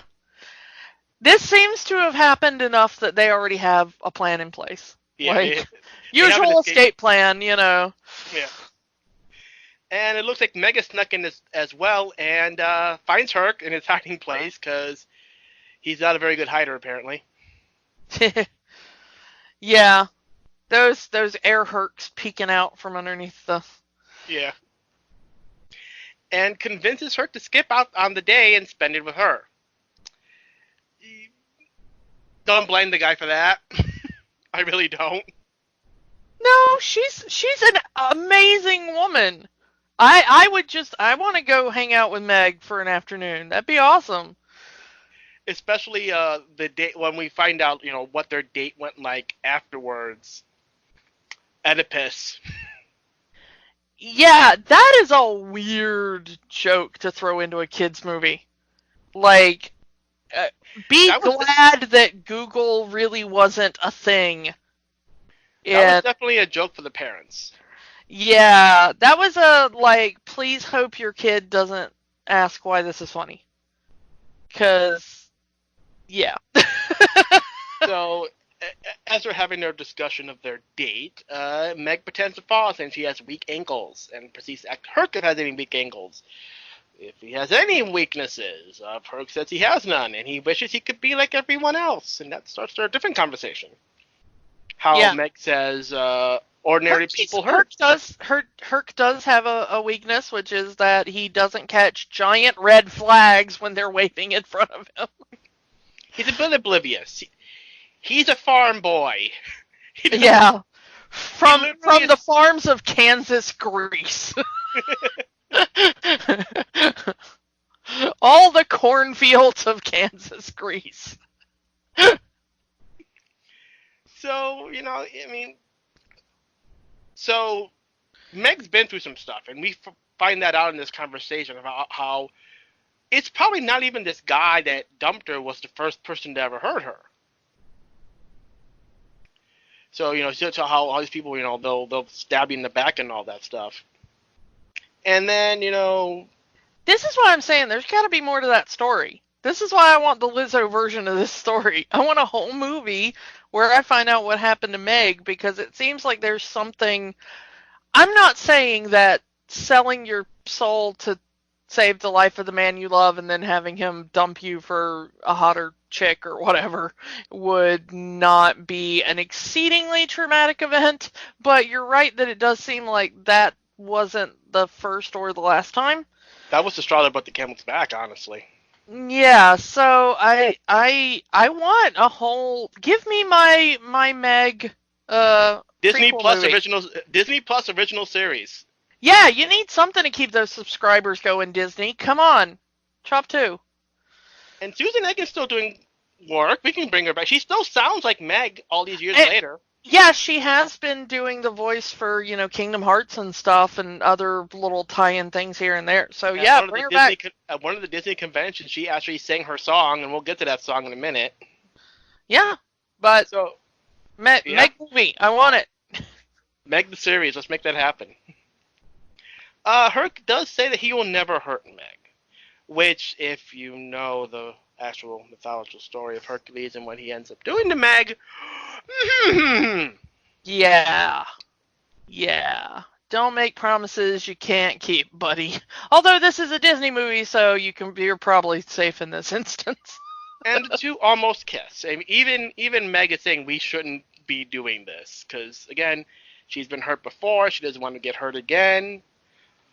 But before that comes in, we get another pop culture reference of a helicopter with Pegasus as a helicopter, with a spotlight, with a candle. That is so weird. I had forgotten that was in the movie, and then it showed up in the movie during the rewatch, and my brain just went, what? Because even for this movie, with all its modern references and stuff, that just comes out of nowhere. I don't know.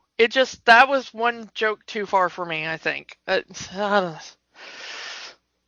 Yeah, and they're there to take Herc home because he walked out on his duties for the day. Before they leave, Herc does give Meg a peck on the cheek, so they do get some form of affection there going. And as he's riding Pegasus home, Herc doesn't look forward at all. Always look forward when you're driving, kids, which leads to Phil getting knocked off. Yeah. Meg looks to fallen for old Wonder Boy, and she doesn't like it, which leads to her song, which I believe is the best song in this movie, I Won't Say I'm in Love. Absolutely the best song in the movie. You are not incorrect. This should have been the single. Yeah, you should have had like a really awesome 90s pop starlet doing this song. Who could really have gotten at the time? Because we already did... 1905 was... I mean, you could have gone with the. Was Britney Spears a thing by that point? I can't remember exactly when she came along. Maybe at the beginning. Maybe the Spice Girls. We already had Disney Channel stars by that point. Possible. That they could have used that to launch one of their, Disney Channel girl. Well, no. Carlson Romano. Let's get Kim Possible to sing this song. Well, Britney Spears was on the Mickey Mouse Club. Yeah. So, it very well. So was I think Christina she was already on it by that. And Christina Aguilera would have also been a good choice. I'm not sure exactly how far along in their careers they were at this point. Would this have been too early for somebody like Gwen Stefani or something? That was kind of toward the height of her fame with No Doubt. There, she's got a pretty good voice for it. But yeah, there were a ton of Alanis Morissette. I say Mariah that Carey. kind of. I would say Mariah Carey. I would not have wanted to hear Mariah Carey do this song. I just wouldn't have. I don't think vocally this is the style for it. But yeah, there were so many. The 90s was a great time for strong, snarky female pop singers. Why was this not a single release? This song is brilliant. And as we said before, this is our doo-wop song. Yeah. Of the movie. And it's very much girl group-y. Yeah. Like I said, Spice Girls. Yeah, Spice Girls could have done it. But this very much is like, you could have thought of this as like a Supremes song back in the day. Yeah. Very much that style. You really would think of the Supremes doing a song like this. This song is amazing. I love everything about this song, and I loved it in the rewatch too. Yeah, so basically the song, Meg has not had the best luck with men. And she should know better than to fall for another guy, but she's falling for this other guy. The muses know she's into Herc, but she won't say it. She refuses to admit that she has anything for this guy. Which I think that's just everybody at some point. Yeah, I think male or everybody's female. had that. Yeah, that's a universal human experience. No, I don't want to have a crush on them. That's too much trouble right now. And then, things happen. Yep. But I like this song. It's not as much into the punny wordplay. It doesn't really try to be super funny. I mean, there's a little bit of it. I'm not going to say there isn't. But this is kind of, other than the I Want song, this is kind of the one song that is just kind of a typical Disney song. Yeah. Except it is one of the first deconstructed Disney songs by Disney. Yeah. It really is. I mean, before we get an anti-love song. Enchanted and stuff, this is absolutely deconstructing that, love at first sight, glory of falling in love. And it's the first time Disney was like, no, there's actually kind of a downside sometimes to falling in love. There's pain there, and there's, a bit of uncertainty in that. It could go very wrong. You could be very hurt by this. But it's still a hopeful song. It's absolutely not telling Meg to run away and not admit it. It very much reminds me of the song "I'll Never Fall in Love Again." Yeah, It is song, similar. Yeah. The whole song says, "I'm never going to fall in love again until that last verse. Until the next time I fall in love." Yeah. And the muses are absolutely the voice of reason. Okay, yeah, but it could also be good. Yeah. Yeah, and Don't deny it. I like the back and forth that, yes, you could be in pain from admitting it, but there's probably more pain from, keeping it silent and never acknowledging it, even to yourself. Yeah, this is also really the main time where the muses are interacting with the characters in the story. Yeah, but remember that Meg is also kind of. I mean, yes, Hercules is too, but Meg is kind of on that line between the supernatural and the mortal. Mm. You know, we don't actually know what the status is of Meg. At this point in the movie, is she even mortal? Is she dead at this point in the movie? We don't know the terms of selling her soul. You know, was giving her soul like a similar trade that we see later in the movie? Like, you know, you're here and you're dead and the other person gets to live?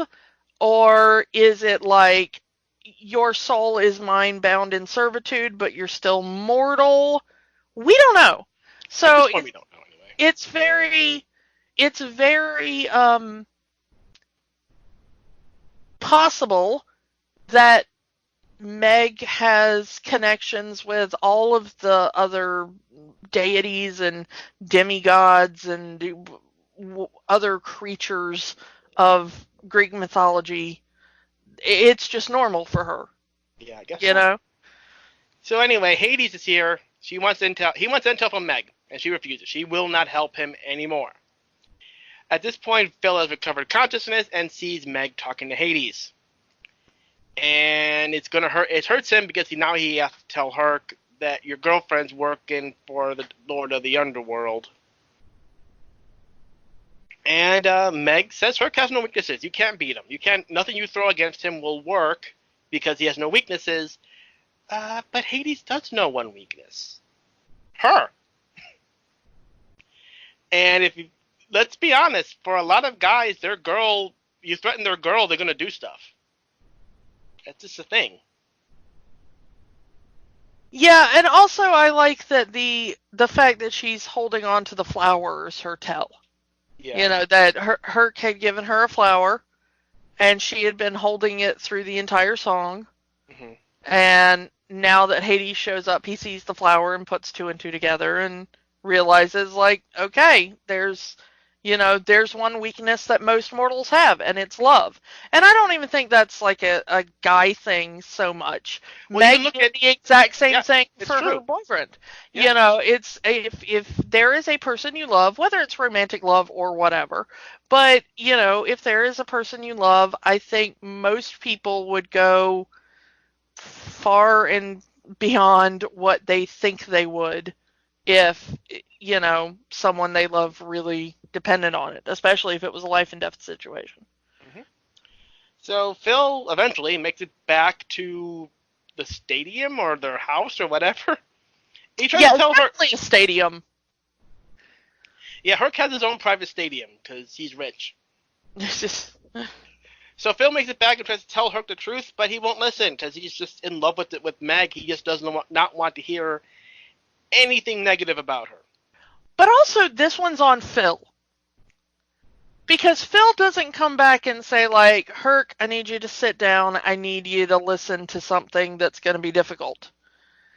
He just comes in and Hercules is like, oh, isn't Meg the most wonderful? And Phil just starts screaming like, she's a liar and a cheat and a fraud and a whatever, with no backing.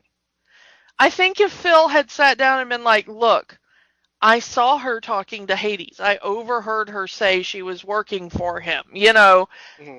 I think that scene would have gone a little bit differently because, you know, I mean, imagine somebody tells you about your romantic partner or crush or whatever. Like, the real story is I caught them stealing money from your best friend's backpack. You know, I physically watched them steal something. But instead of that, they just come in and they're like, your boyfriend is horrible, and I just, you know, it's just the worst. He's the absolute awful. You need to dump him right now. You're not going to take that the same way that you're going to take, like, look, I need to sit down and break something. I hate to be the one to tell you this, but I physically witnessed him, you know, reach into a backpack and steal money. You know, like, it's the trope of most of these movies of the misunderstanding. Yeah, and a lot of people hate it here. Yeah. I dislike it here. There are some times where a misunderstanding is to use the word understandable. It fits in the flow of the story. But in this one, it's like Phil knows this is going to break Hercules' heart. And yeah, Phil is brash and everything, but I think that he would. Everything in this movie says to me that Phil would have sat Herc down and had like the difficult chat rather than just like screaming nonsense at him. And as this is going on, Pegasus sees a female Pegasus and follows it. Turns out it's Pain and Panic, and they kidnap him. Tie him up. My little Pegasus, my little Peg. It even has the cutie mark. Yeah. It has the curled hair that all the My Little Ponies did. It has the cutie mark. It has the weird, non-natural color for a horse. This is My Little Pony. This is absolutely, it's like, hey girls, remember My Little Pony? Here's one of them. But we don't own that company, so we're gonna make it not exactly that, Yeah. And in their argument, Herc accidentally hits Phil. And Phil leaves. He's done. If Herc won't listen, so be it. Like you said, the all-time champ, not the all-time chump. Yeah. And like you said, this is partially on Phil. Because he approached the situation wrong. Yeah. But points for Phil, no matter who you are, if anybody in your life ever hits you in anger, leave. No. I don't care what your relationship to them is. No. Don't do that. And it's at this point where Hades shows up, introduced himself. This is the first time Hades and Hercules have ever met in this entire movie. Which again throws the series out the window. Yeah, and what's strange is that even if Phil had sat down and said she's working with Hades, would that have meant anything to Hercules? I thought about that afterwards too. Like, I'm pretty sure he knows of the gods and what they do. He probably knows that Hades is the Lord of the Dead. But why would Hades be after him? He doesn't know his backstory, really. Because I don't think Zeus knows that Hades was the reason for the potion. It's just something happened. You got turned mortal. So Zeus couldn't have told him. It's possible Zeus didn't know. It's possible. Yeah, he just knows that one day his child was kidnapped and turned mortal. That's all he knows. Yeah, and so why would Hercules have any reason to think Hades specifically meant him harm? Yeah, my dog agrees with me. But yeah, he actually doesn't know there's a villain working against him until this moment in the movie, which I find interesting. And it's at this point, Hades just spills it out for him. You've been in my way this whole time. And he has plans for tomorrow, and he needs Herc to not be in the way. And as the incentive, he has Meg. He will let Meg go under the condition that Herc gives up his powers for 24 hours. 24 hours, no godlike powers. You let me do what I have to do. At the end of the 24 hours, you get your powers back. And Herc adds the clause there. If anything happens to Meg, deal is off. And they agree. And very odd shake as Herc is just drained completely, physically. Yeah. They even go as far as to remove the color from his body in the animation, which is perfect. Yeah, it is a really cool little animation trick there. And Herc gets his wish. Now he is just like everybody else, even throwing the weights at him to show you can't lift this anymore,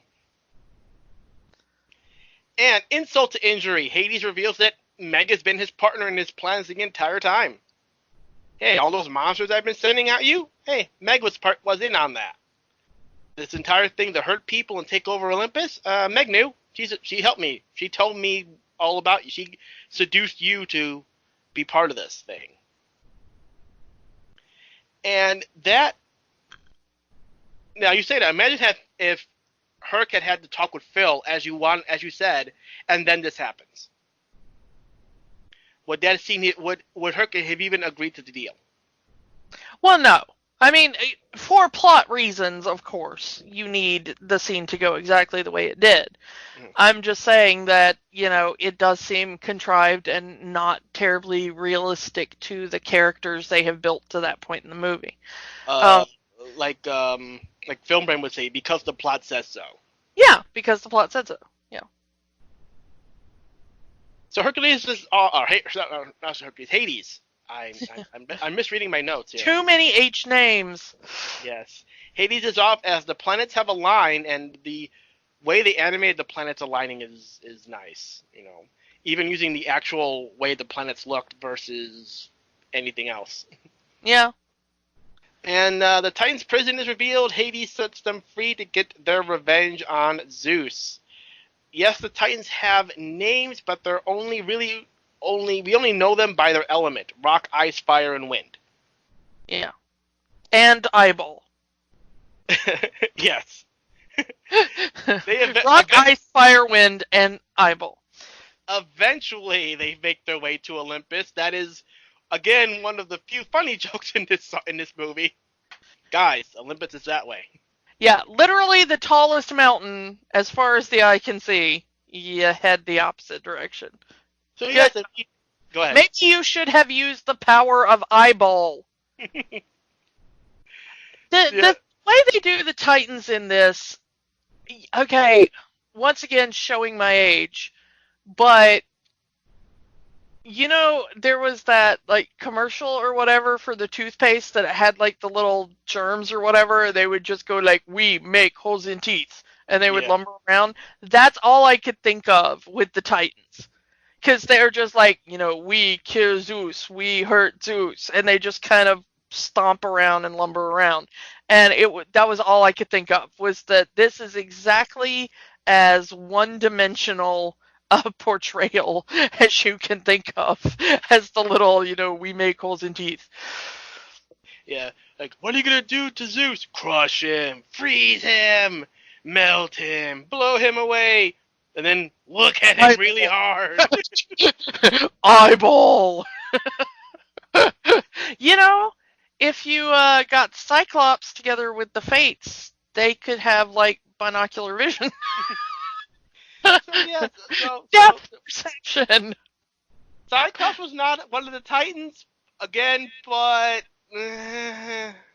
I think they just needed a final monster for Herc to face on his own. Yeah, and that's what he does. Hades sends the Cyclops to go to Thebes and attack there and try to get Hercules out and, likely kill him because he has no powers. The interesting thing is that the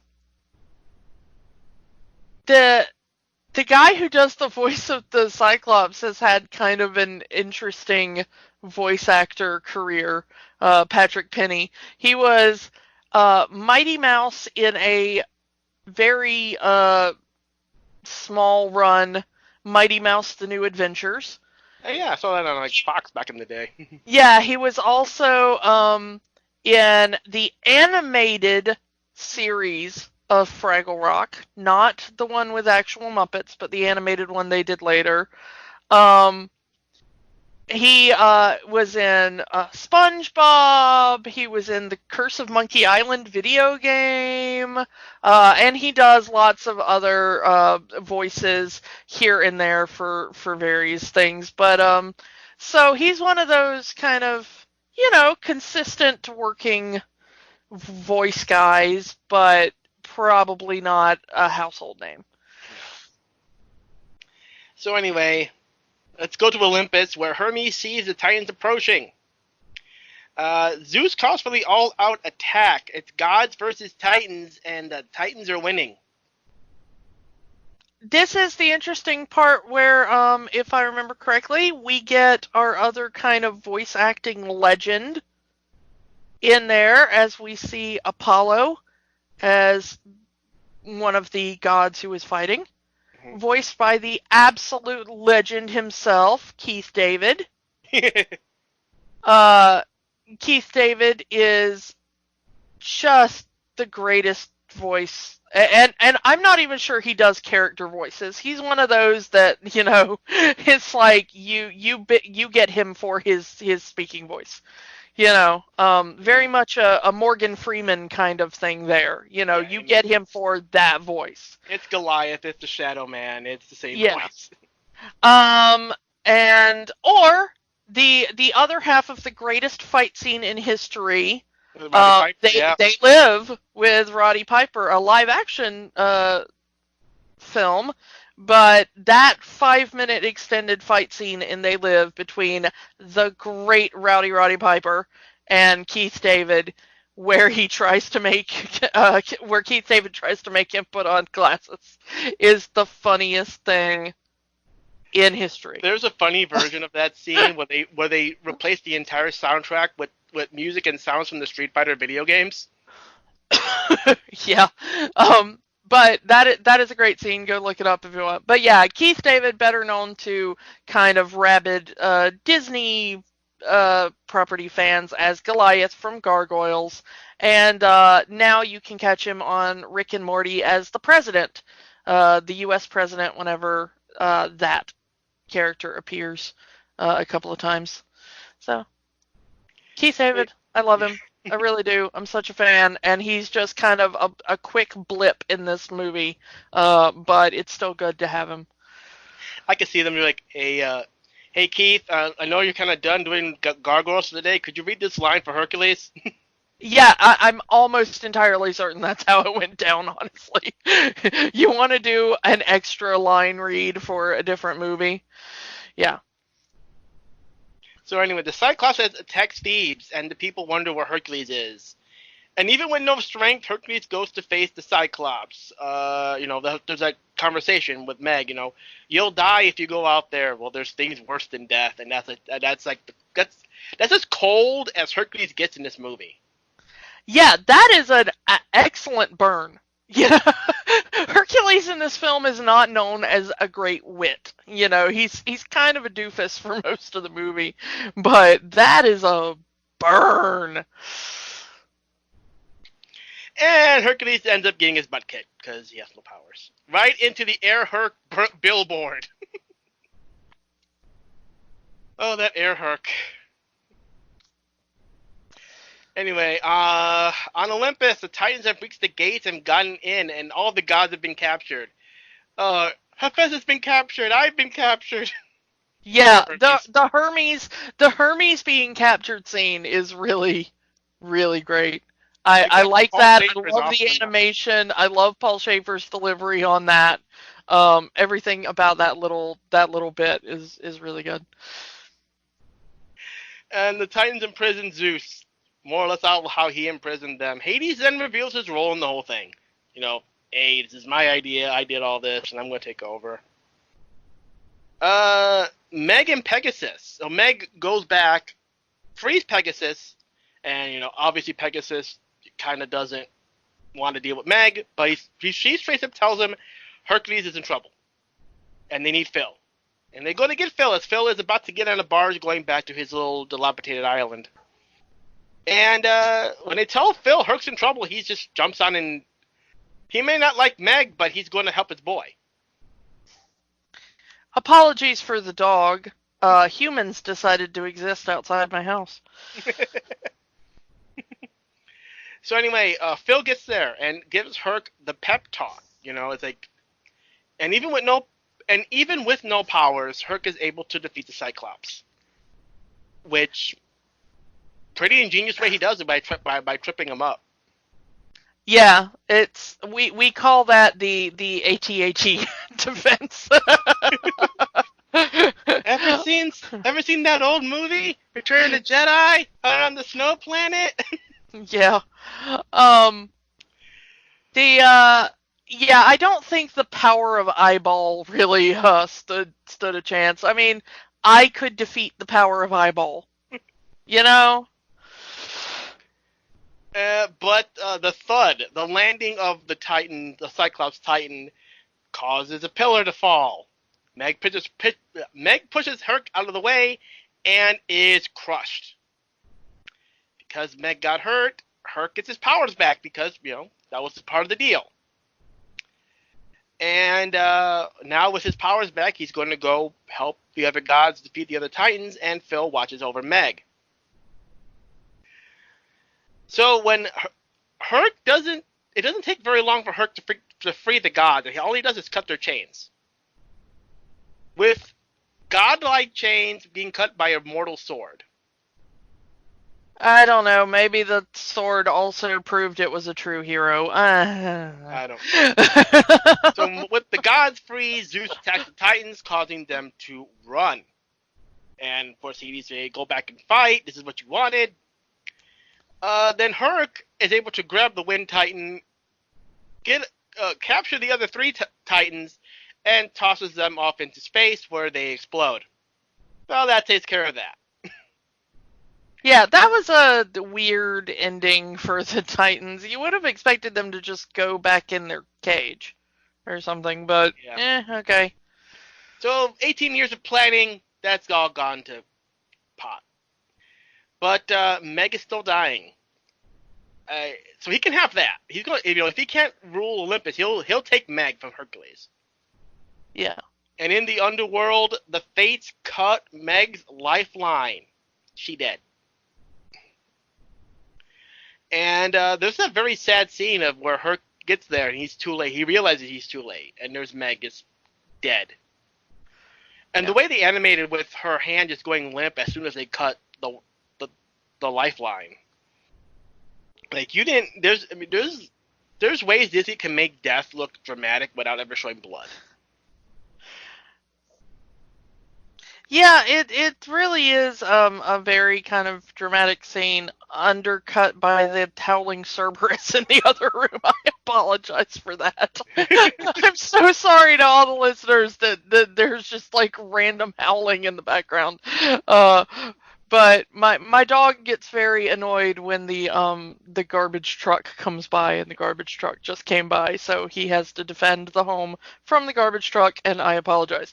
Anyway, this is interesting to me in how not emotional this scene was. The animation was beautiful.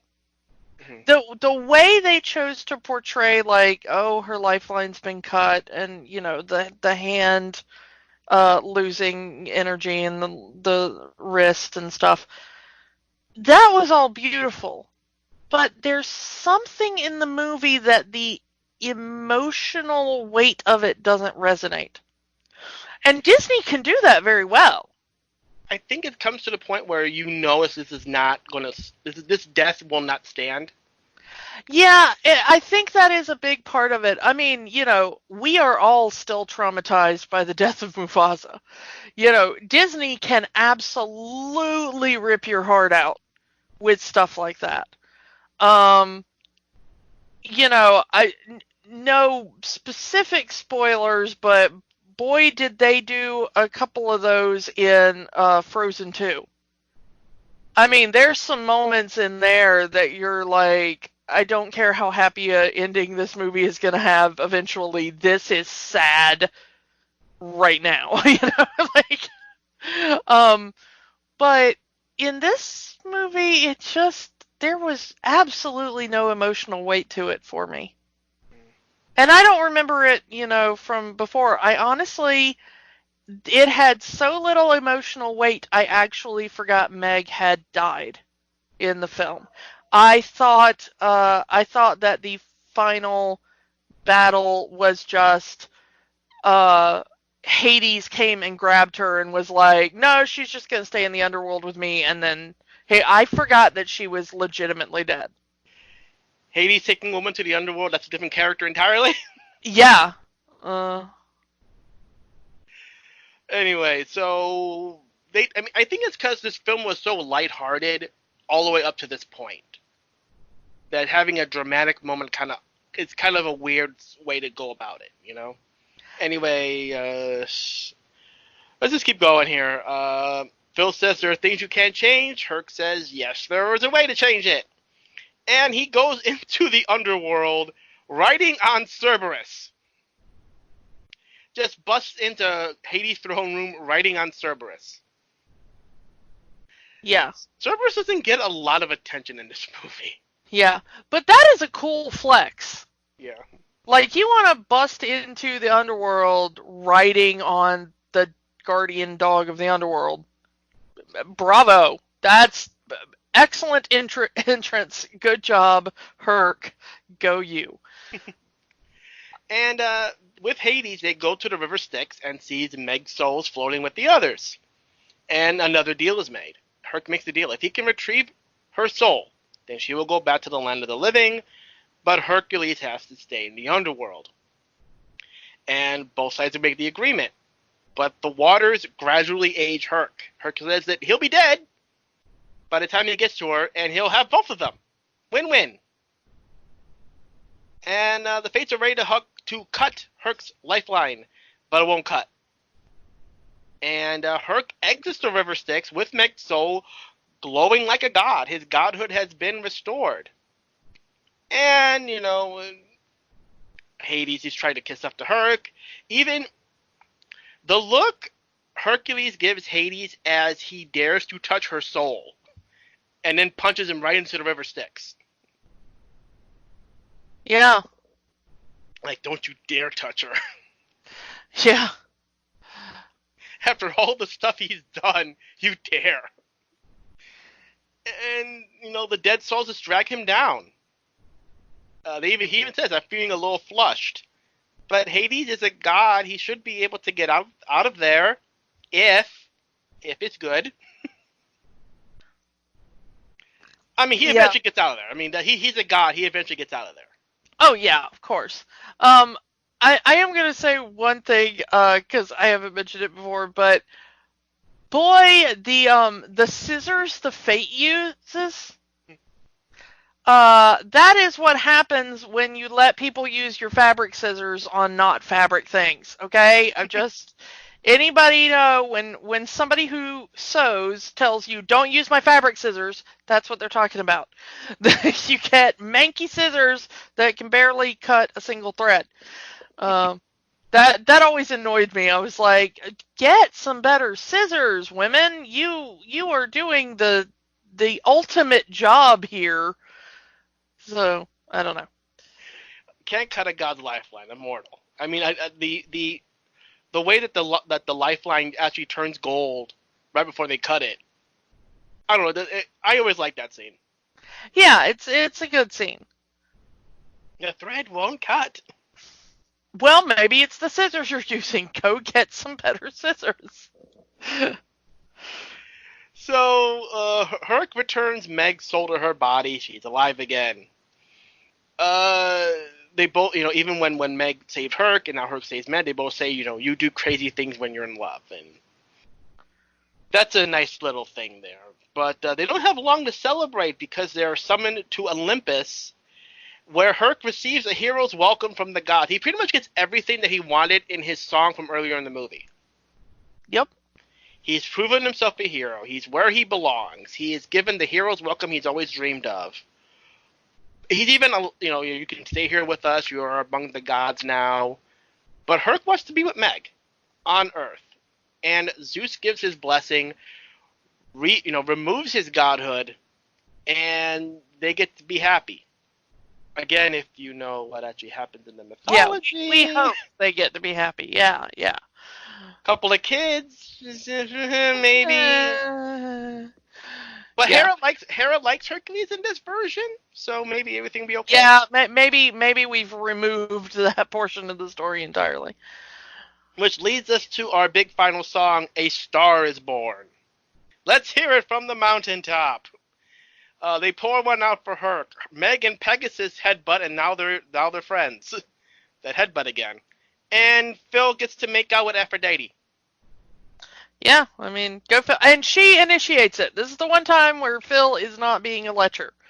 Like, Aphrodite is very into it. It's Aphrodite. She's the goddess of love. And, we get the new star formation. Yeah. They all return to the, Zeus forms Hercules' image in the stars, immortalizes him in the stars, and, they say, that's Phil's boy. And Phil gets that big tears in his eyes. He finally gets his wish.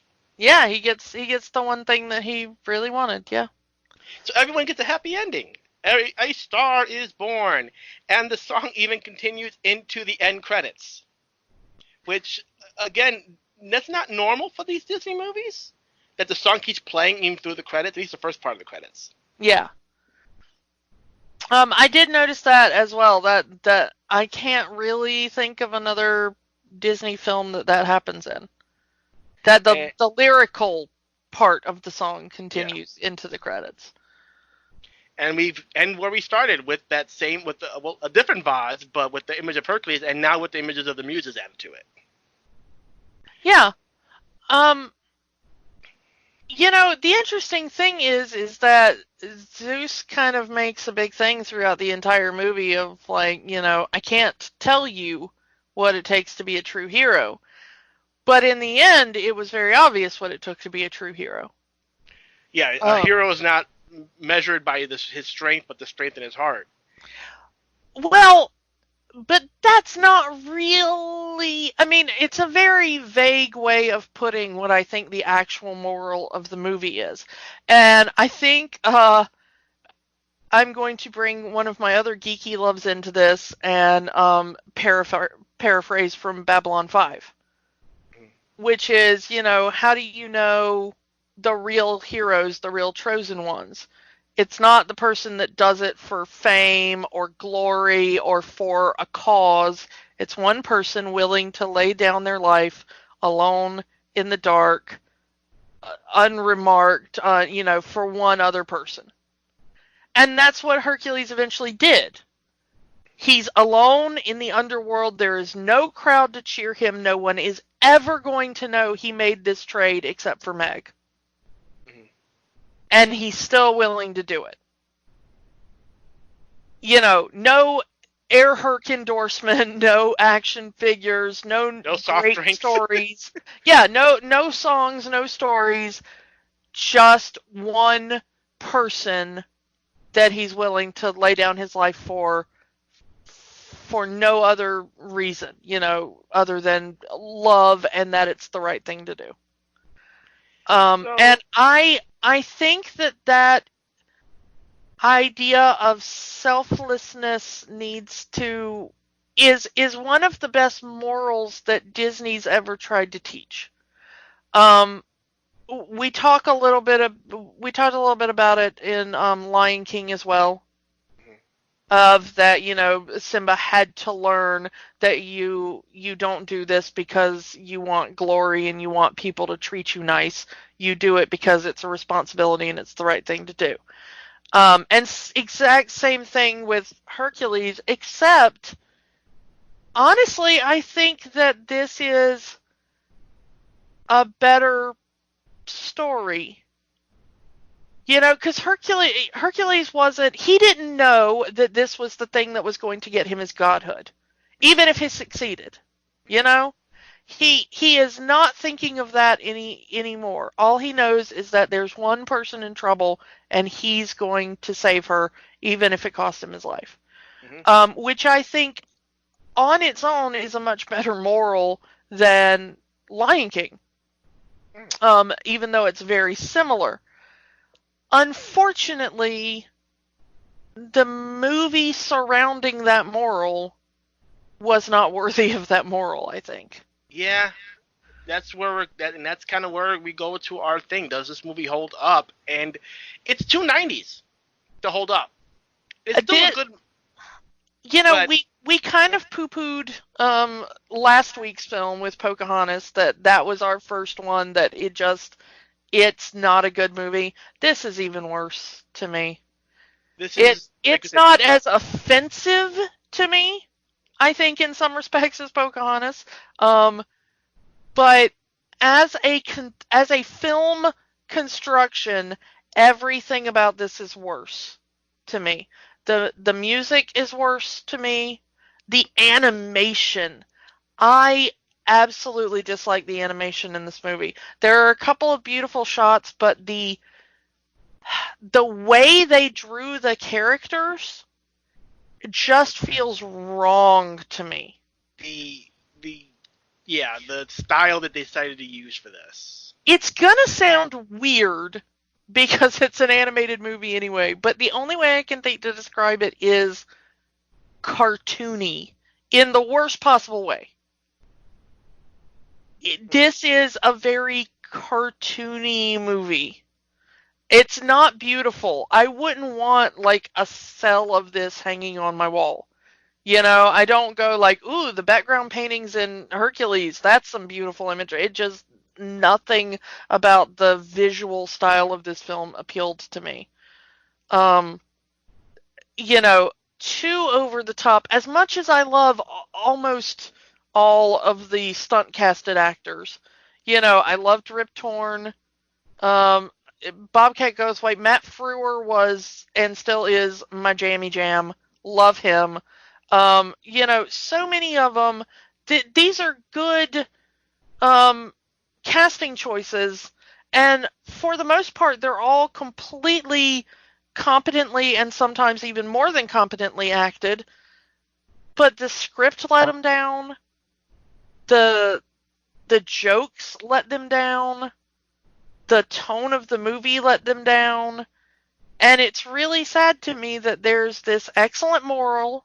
There is one of the best characters in a Disney movie ever in Meg. I mean, I really, really love Meg, and I wish she had been in a better movie. I think that, again, they've tried really hard to make this movie a comedy. Even when I usually watch the original trailer before we start recording, and they straight up say that this is, you know, a comedy adventure, and it's like, I think that was their big mistake, is making this movie full, or trying to make this movie full on comedy. But especially with, you know, the overabundance of pop culture references, this is. But you know, they did do other. I mean, Aladdin was a straight up comedy. I mean, there are some, you know, kind of dramatic scenes in there and some action scenes and whatever, but Aladdin is primarily a comedy and was developed to be that just as much as Hercules was. I don't know. It's like But it works in one and it just absolutely fails in the other on almost the exact same points. It's very strange. Pop culture references in Aladdin, brilliant. Pop culture references in Hercules, awful. You know, the kind of drawing from a 40s comedy delivery style works beautifully in Aladdin, does not work at all in this movie. It's just so weird that this is almost the exact opposite, where one succeeded so beautifully and legendarily, and one of them is just such a massive flop. And I don't know what the missing magic ingredient was. It feels to me like this movie could have worked. And the thing is, it's the same director. Yeah. It's most of the same kind of creatives behind it. Yeah, we don't usually go with about the directors, but Ron Clements, John Musker, they did Little Mermaid, they did Aladdin, and they did Hercules. Yeah, I don't know. It seemed like everybody was doing their best to bring their A game, and they still just absolutely fumbled this in the worst possible way. Maybe it's a burnout issue, you know. I don't know. Yeah. Also with the critics. I mean, it's like this is the tail end of the Disney Renaissance, where people are kind of getting fed up with it. They love the originals. It's like by the time we get to Pocahontas, everyone starts, you know, kind of dismissing it. Yeah, I wanted to blame the kind of relatively failure. I'm not sure you can ever call any Disney movie a failure because they're all going to make their money back anyway, and that's really the one metric that counts. But this was not a well-liked film at the time. It's not a well-liked film now. Like, Hunchback was not a well-liked film when it came out, but now it's considered like a jewel in the crown of Disney. You know, that people now realize what a good movie that was. Hidden gem, I believe. Yeah. But Hercules is absolutely still just, you know, it's never, nobody looks back kindly on this film, I don't think. Yeah, you don't see the characters running around the, you know, the parks anymore. Yeah, with the exception of Meg, you know, even that, Meg is a very rare character to see. well, yeah, and I think Meg is much more liked among the fan base. Like you said, you see a lot of cosplayers and stuff at conventions dressed as Meg. You do not usually see them accompanied by a Hercules.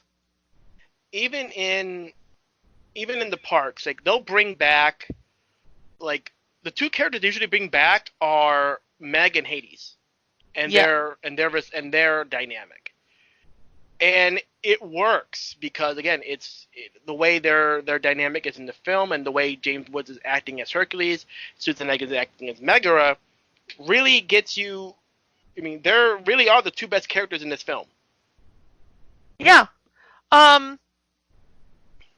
Interestingly, though, is like you said earlier, Disney is desperately trying to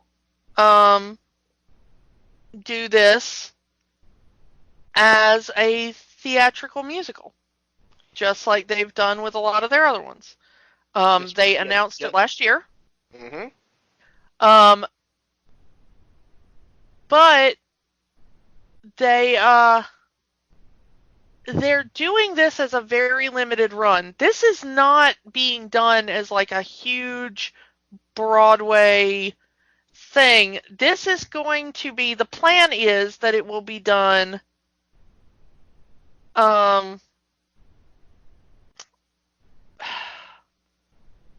Like a touring, or like a similar to Hunchback, where it's sold to like schools and whatnot. Okay, here's the thing. You wanna know how bad this of an idea this was as a musical? This has already come out. Mm-hmm. Did you know that? I did not. I just saw that. I was reading this as like, they've announced that they're going to do a musical. They must be leading up to it. No, they announced it in February last year. They did it in August and September of last year. We even missed this for our Things Disney Did in 2019 review. Yeah. That's how badly this was received, apparently. It was done as part of Shakespeare in the Park for just a couple of, like 2 weeks or something. August 31st until September 8th, so not even. And it had a good cast, including Roger Bart, who played Hades. Oh, that's perfect. And we just talked about how much we love Roger Bart and his career and all this kind of stuff. This was not even on our radar that this happened. That's how badly this went down. Oh man, that blows my mind. Everything that we did for that, because I had seen, like you did, that they were talking about like, they're gonna do a musical. I'm thinking like, they've just announced this. They're gonna premiere this off Broadway sometime. No, it's done and gone, and it apparently flopped bad enough that they're just gonna forget about it. Even the Disney fans who do the Disney podcast totally missed this one. That's impressive. I could see them like similar to what they do with Hunchback, where they sell it to like schools and community theater to do. But this is not going to Broadway. Yeah, and boy, they added a lot of songs to this. They've got a song list, and they've put the songs from the original movie in bold here, and hold on.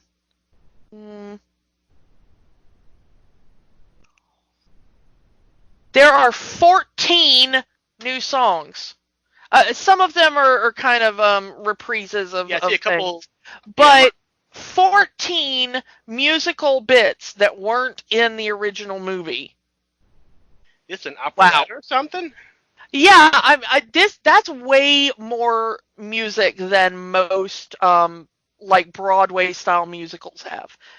Yeah, so they must have done this as almost entirely an operetta kind of idea. That is fascinating to me. I'm sorry, that just absolutely floored me that they released a new Disney musical, and I did not even realize it. Wow. Okay, that's yeah. Disney's Hercules, big thumbs down from me. I mean, Meg gets a thumbs up, her song gets a thumbs up, the moral that they tried to instill gets a thumbs up. Everything else about it is a big ol' flop to me. Yeah. 0 to continuing to be 0. I'm sorry. There's just it's flatline 0 on this. I would give it more of a thumbs in the middle. I'll try to be more kind to it, but it's like this is not. If this is your favorite Disney movie, again, you're welcome to love it. We're not going to hate you for it. But as far as we're concerned, this is on the low end of the Renaissance. This is absolutely the worst one we've watched so far. Yeah, and that says a lot. Yeah. And considering what could be coming in the future, what other movies are in the Disney catalog. Yeah, I mean, we may look back more kindly on this after we've suffered through a few other things. When we're watching Home on the Range, then we'll come back and say we want to see Hercules again. Yeah, maybe, but for right now, this is absolutely the low point of the rewatch so far. No magic at all in this one, with the exception of Meg, who's almost makes it. Yeah. So now we're almost talking about 3 hours over a movie we didn't like.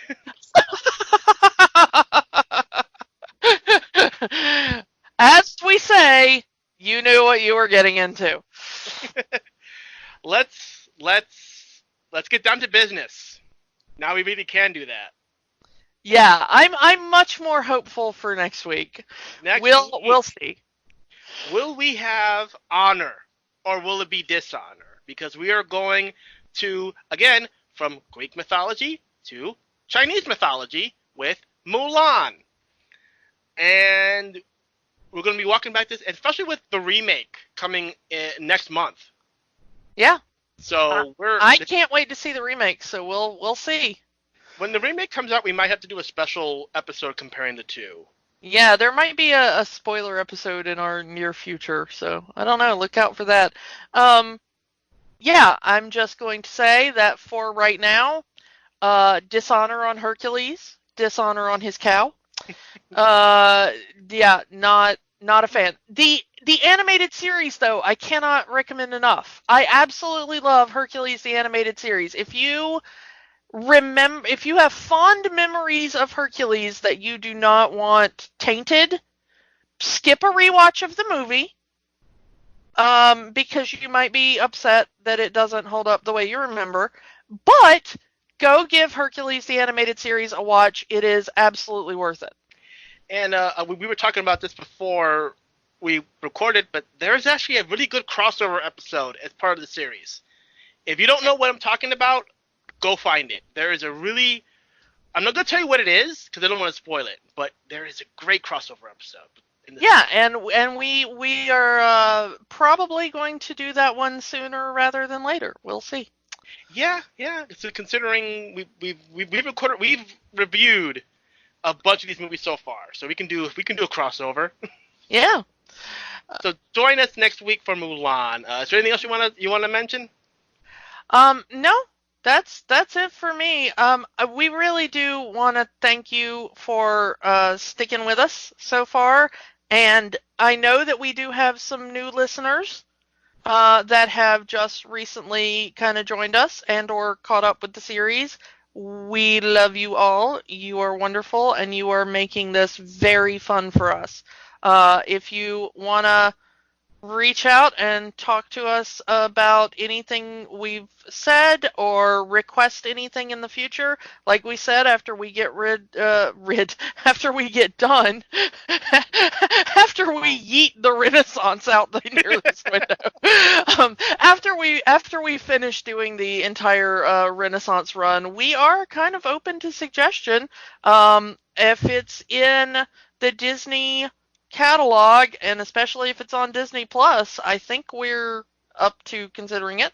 Yeah. So, let us know if you've got any particular requests, and we will try to work those in. Yeah, we're putting pretty much everything into consideration. there's a Disney Channel original movie you want us to talk about, we'll talk about it. Yeah, you want us to the go cartoon all the way? shows, Yeah. original Mickey Mouse shorts. There's a lot of those up on Disney Plus. We'll talk about the sequels if you want us to. Yeah. I mean, I might complain a little bit more about that, but if you want to see us suffer, we will do it for you because we are true heroes. Do it for the content, man. Do it for the content. So yes, we've done our heroic duty. We've talked about Hercules. Mulan is next week. We've been talking about this movie way too long, way longer than we should have. So I think it's time to just end it right now. So we will talk to you guys next week. Bye. Bye. Thank you for listening to Rewatching the Magic. We invite you to keep the magic going by joining the conversation online. Find us on Facebook at Rewatching the Magic, on Twitter at Rewatch the Magic, and of course, find all new episodes at rewatchingthemagic.podbean.com. Until next time, remember, the magic is for everyone. It only stops if you let it.